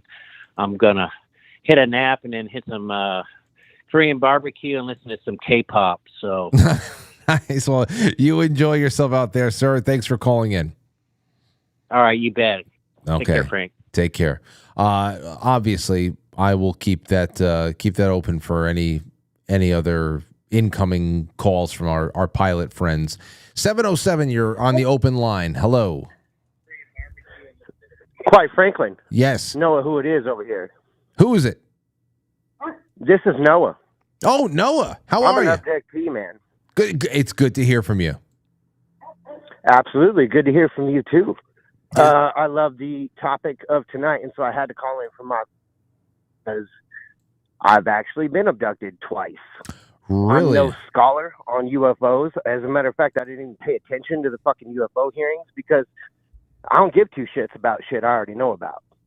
Okay, so then let's get down to business here. We don't have too much time, but this is very, very important. You've been abducted twice, you say? Twice in Wyoming. In Wyoming. How long ago was that? 1995. Okay, how old were you at the time? 15. 15. Talk about that the first experience. So what was it? Was it one of those classic ones where you're in bed and you're woken up? What, lost time? How did you recall the whole thing? I was staying over at a friend of mine's house. He had a pool table in his basement. At about 8:30, we had actually gotten somebody's older brother to buy a little bottle of fucking Jägermeister for us. Oh, God. We planned on drinking that, playing pool until about 10:30, 11.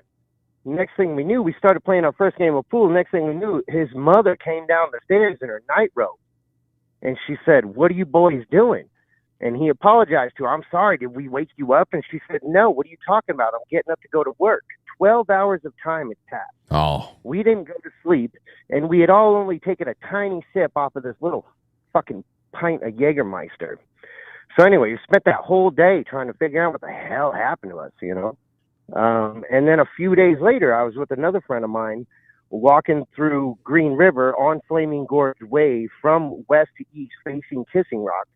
And this massive UFO had dropped down below Kissing Rock Hill or mountain or whatever. If you know the area, you know what I'm talking about.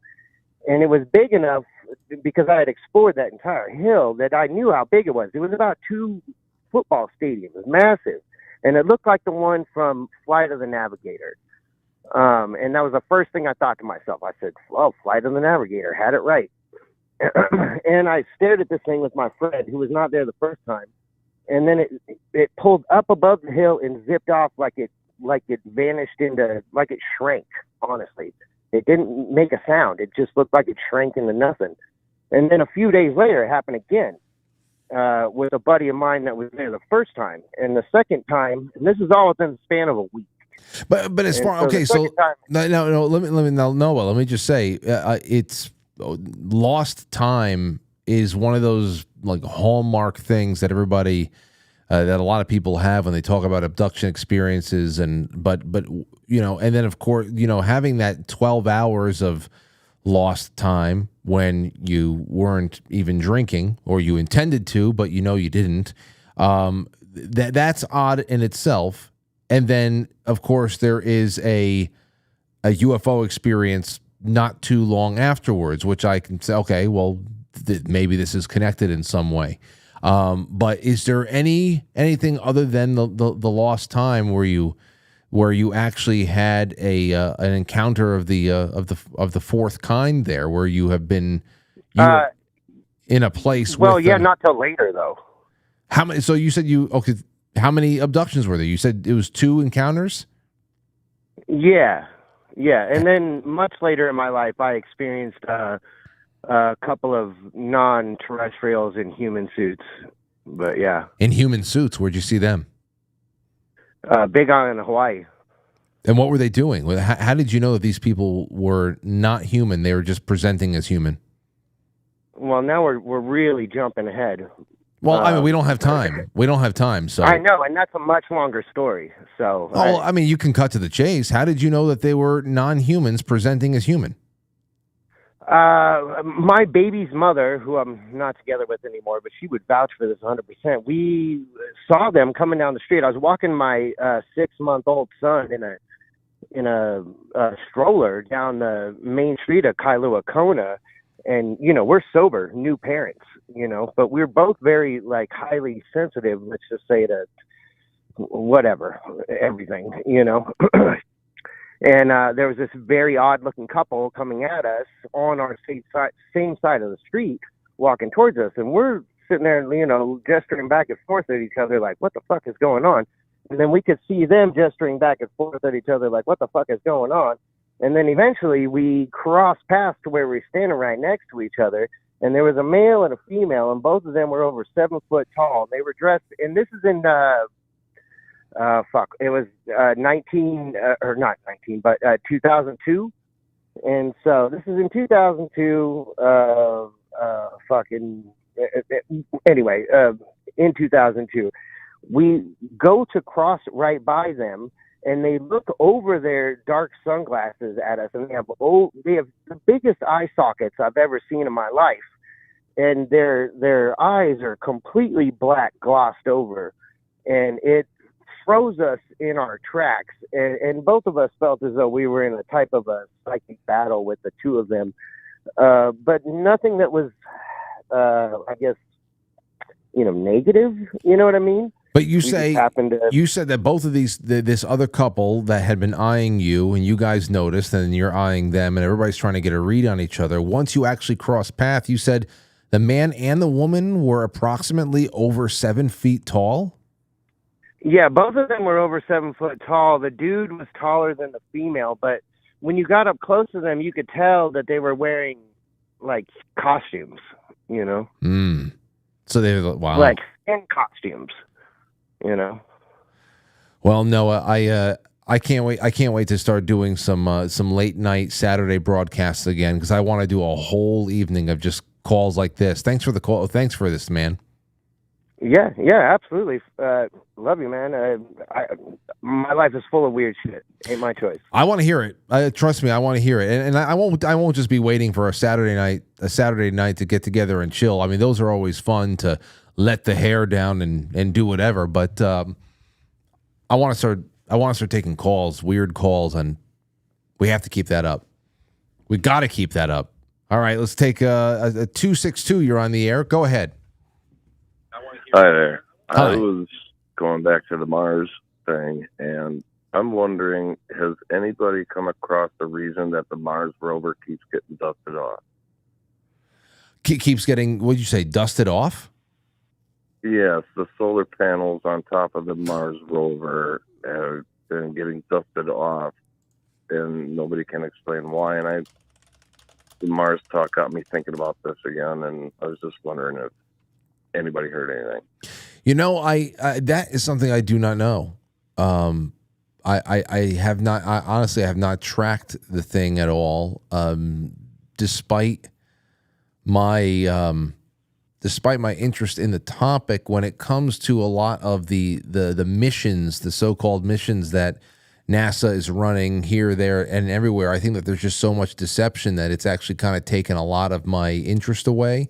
But it doesn't take my interest away from ancient history and what the truth of the matter may be from, you know, the story of our wherever the hell we are. That's that doesn't die. But you know, I would never was following all of the updates from the rovers that have been sent over there and stuff like that. So maybe somebody else knows, and it's a good question. So you're talking, yeah. Well, you know, I'm going to dig into that. But thank you for you have anything else you want to say? Nothing else other than you're the most underrated person on the internet. I wish you the best of luck, and you're the best. Well, thanks for that.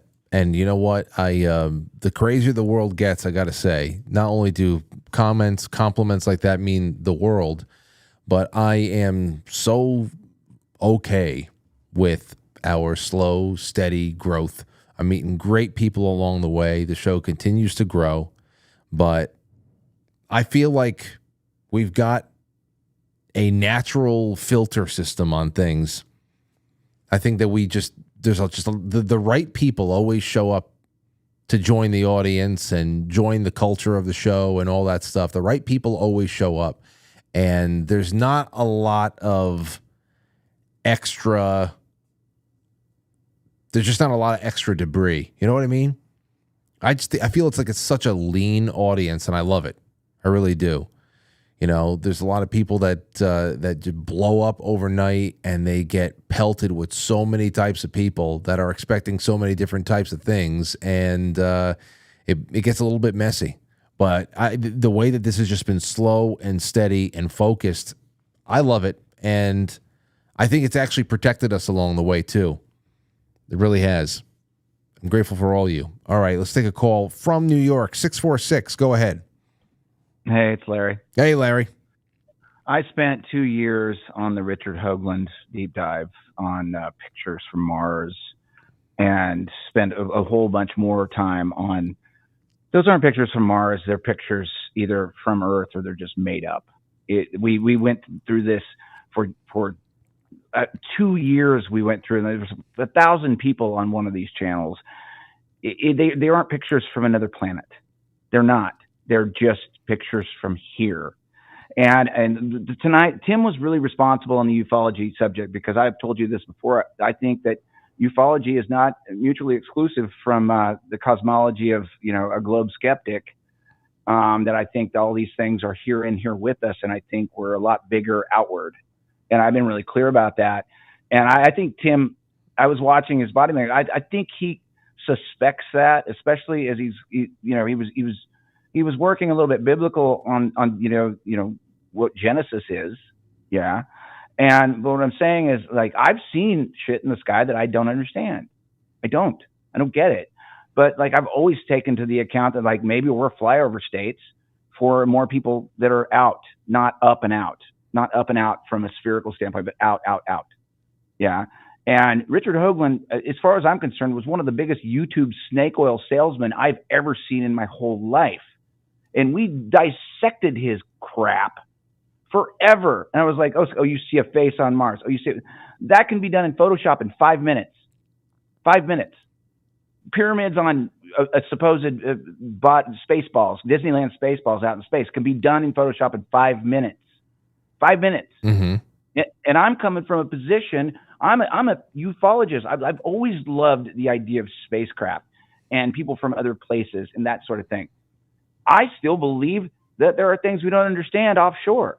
They're over there. They're not on our current understanding of cartography. They don't have it. We don't have it. They give us the maps that they want to give us, you know. But who's going out there flying around figuring out new islands, new places, new? What they say? It's like Japan discovered like 100 new islands in the last week. I saw that. You know, I was like, how do we not know that? How do we not know, like, what else is out there? There are things offshore that we don't understand. When I say offshore, I mean out, every direction to your right and left, not up and out from a spherical standpoint. And I do believe that there's tech offshore that's above us. I believe that. And I think Tim, when he was talking tonight, I think he's coming from a real place, but I went through that Richard Hoagland shit 10 years ago, and we smashed that guy, and he disappeared from YouTube after all of us went after him.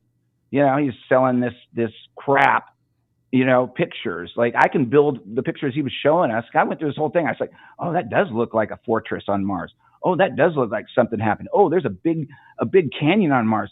Somebody drew it. Or somebody did it in digital, put it in a picture. All right. So there's my rant, man. Oh, anyway, well, love you, buddy. I appreciate you, Larry. There you go. So it's nothing, and it was drawn that way. Hey, not a stranger to movie set switcheroos and projection theories. Definitely not a stranger to that at all. From a cartography standpoint, is the world exactly the way it is? I've always been open to the fact that to the idea that the world is bigger than we've been taught, that we are cordoned off in one area, haven't been too far. I mean, is it possible? I don't know. I have some pilot friends that would say impossible. But then everybody would have an answer. Everybody's entrenched in their position. I don't know. I think we get into a lot. I wonder if there's ever, especially when it comes to flat Earth, there has to be somebody out there who went flat and then came back. There has to be somebody out there that did it. But I've never met anybody like that. Because I'm just using it as an example, because I just feel like whenever you find something that is so contrarian / red pill / off the, it's like exclusive. I don't know. It becomes a point of pride. There's an answer for everything. Nobody actually really moves. Curiosity dies. So I like listening to everybody, but I find like when.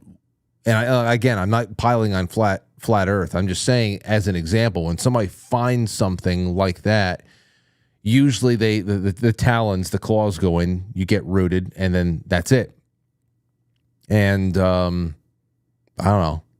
And then after a while, I can see why debate actually naturally everybody avoids each other, because then what's the point? So, but I can't tell you that I believe it. I believe even a portion of what comes our way from NASA on Mars, rover pictures, the yellow skies, all that stuff. Whereas I take it with a grain of salt. I also am interested in the idea that, hey, what if the battles from the Bible we've been talking about actually was solar system wide? Hell, what if those same battles are going on in other parts of the galaxy? That's for those of you who believe that there is a galaxy, of course. But yeah, there's that. There's always something. Let's go to the super chat, see what's there. Over on actually Richard Hoagland, he's still doing his thing. He was on. I heard him speaking last night, actually, because the UAP hearing is all doing this thing. He went on to Ground Zero, and they were just talking about the idea of disclosure over the next 4 years. It's like everybody's talking about it. I think everybody sees the importance. I mean, most people who just spend their lives on these topics and they just want to see the earth shake. I understand that. But now there's so many more people who are praying for disclosure, are praying that an FBI pick like Kash Patel, that John Ratcliffe at CIA, that the RFK, and because he's not just going to be some guy that squirreled away at Health and Human Services office and never talked to anybody again. He's not going to be talking about seed oils and the food pyramid and that's it. 4 years later, he'll decide whether or not he wants to run for office himself. He's got a lot more interest in there. Remember, most of his campaigning Most of RFK's campaigning up front was talking about the CIA, was talking about, what he wants to do with the intelligence agencies, what they did to his father and his uncle. I mean, this is some very serious stuff here. So even though he's going in there to do a very specific mission, remember what he's really bringing into Washington, D.C., and what he's really bringing now at this point, bringing to the Trump administration. So I hope that he's also pushing and advocating for opening up that as well. The files on his uncle, his father, especially Sirhan, maybe getting into that. I know that'd be incredible. That's the kind of disclosure there. This is where people are just like, okay, give us the technology. Let us know what kind of cures have been suppressed. I want to see how the FDA and the FTC and the American Medical Association and stuff have gone after and really destroyed people's lives who were onto something. Like what's his name? Brzezinski? Dr. Brzezinski? That his name? I gotta play the hidden the suppressed cancer cures thing again. His clinic down there in Texas. We were just watching that over the winter.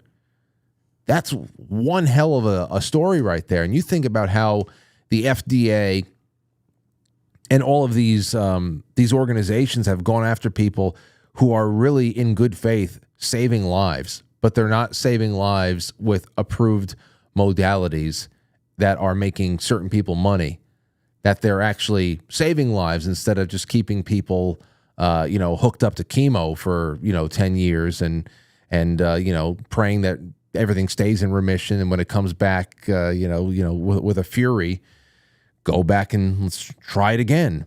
There's just so much.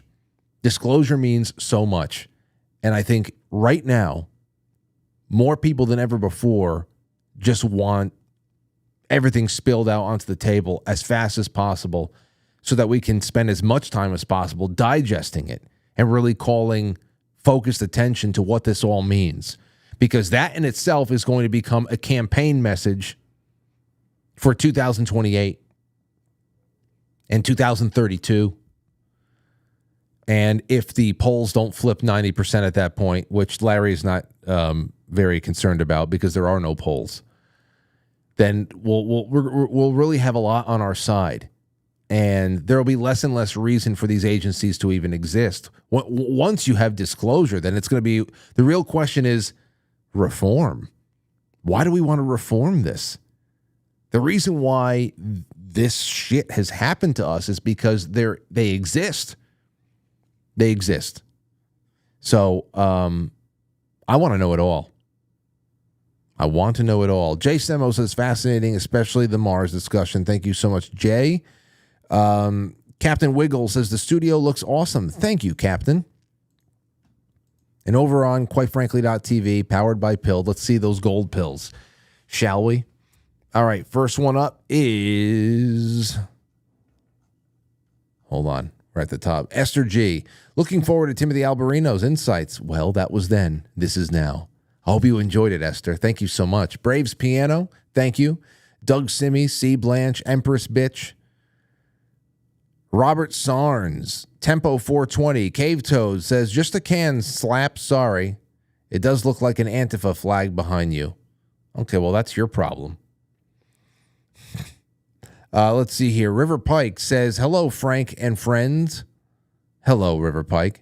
CB Joey, thank you. Doug Simmy, thank you so much. Sean Joe, thanks again. Witchy Poo, Sean Joe, Sean, now they're all just shouting each other out. Cave Toad says, is ET technology really Nephilim technology? Well, Timothy Alberino would say exclusively, no, not exclusively. Whatever the hell it is, he would say not exclusively. Because he spent a painstaking amount of time over the years that we've been doing shows together now to talk about all the types of entities from different origin points. And Witchy Poo with the EMP to blow everything up tonight. Thank you so much. If Jim Lee had his way, that would not hurt any of us. But it doesn't hurt. It's an EMP of love. Thank you, Stowstube. Cave Toad Now says, in my opinion, the whole blue beam is a distraction to keep those who may critically think from finding God and Jesus. Well, yeah, it's piggybacking off of faith, no doubt. And aliens, etc., are just Nephilim, seraphim, cherubs, etc., who are cast down to mislead and subvert society. I thought cherubs were just artistic depictions and not real things. I don't know. No Stud All Muffin. And Witchy Poo. Oh, they're getting me now. And then one last one from Jimmy Ed 5, and then Cave Toad with a final EMP. Bring back Saturday nights. Toads usurp if no. Oh, and Rob. We need Rob. Well, Rob always gets invitations. But eventually people will come by to stop by again once in a while. But Saturdays, hey man, it's not fun for me to come in here on a Saturday night at for a 9 or 10 o'clock show all by myself. 4 or 5 years ago, it just, hey guys, Saturday night I'm live. You got it. We'll be there. It's just overflowing. Just friends showing up. So, a lot can change in 5 years. And so until I have a very specific approach, very specific brand of broadcast for a Saturday night show, it can't just be me and a hookah taking calls. I can just do that from home. And I will. I'll start, especially over the winter time, I'll start sprinkling those in. You'll definitely get a little bit of a drop in from me on Christmas Eve, like I did last year, where I just went live at 11:45 and we spent the last 15 minutes together taking calls, rapid fire, wishing each other Merry Christmas. That'll be good. But don't worry, all things in time. I'm sure we'll have good Saturday night memories once again. Kay Landry ends it all saying, shout out to my 21-year-old daughter, Bridget, who started listening to your show and says she loves it. What a nice name, Bridget. I knew 2 Bridgets. But thank you, Kay, and thank you, Bridget. I will see you guys tomorrow night. It's going to be a fun one. Matt will be in studio. I got a lot of fun things to do. We all types of topics that we can take calls on, including whatever we couldn't get around to tonight. And I really thank you so much. One quick thing before I tell you what's going on for After Hours. Go to quitefrankly.tv, hit forum, and get in here the newsletter and the shows. Newsletter and show feature. Share your Christmas cards with us. Okay, we want you, please upload some of your Christmas cards, the best of all time, or it could have been the Christmas cards from last year, or if you already have this year's Christmas cards lined up with your family, whatever the hell it is, we would love to feature you in the December edition of the newsletter. The cutoff is the 18th. We have 4 more days. So please get to quitefrankly.tv and be a part of it, because really the best part of these newsletters, aside from the wonderful features that we've been getting from some of our friends and everything else, the behind the scenes, it's really great to have you guys there. It makes it feel fantastic. It really does. Okay? And then for After Hours, SGT Report interviews Quite Frankly. So the first one will be, if you haven't seen it, that'll be on quitefrankly.tv, and right after this ends. Kai Trump election night vlog. I found a 10-minute video of one of Donald Trump's granddaughters. Her name is Kai. I didn't know who she was, but it came across a video because she has her own YouTube account. She has a couple 100,000 people follow her or whatever, but she just put out a 10-minute video of like an election night vlog of her preparing to go to the election watch party at Mar-a-Lago and all that stuff. And it's just really interesting because, again, we talk about the new media, and you think about how we've come so far in the last 100 years in media and broadcast and all that stuff, to now we have the ability for members of the first family, grandchildren of a president, especially one in such a unprecedented situation as we had last week, just being able to put out their own little bit of media from such an exclusive angle. and again garner far more media, far more eyes than anything that CNN or MSNBC puts out on the subject. It's just really interesting. It's only 10 minutes. Then there's Jessam Guy. I think that you say it. Are popular metaphysical memes a government hoax? Ex-CEO of Google, Eric Schmidt, talks AI at Stanford. Phil Schneider's last public talk in 1995. And then finally, at the end, Art Bell with Jim Sparks, alien and military encounters, which I think go hand in hand with a lot we do tonight. And then tomorrow, it's going to be fun. It's going to be a lot of fun. And I can't wait to see you there. All right, guys and gals, thanks so much. Talk to you soon. No. I guess not. I'll catch you on the flip side.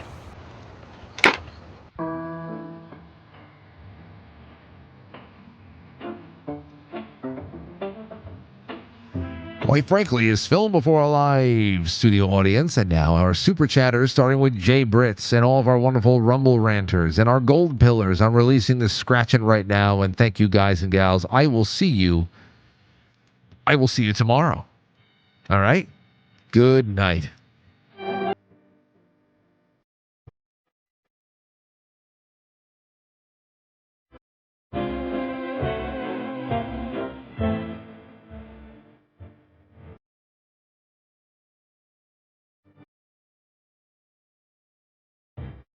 Well,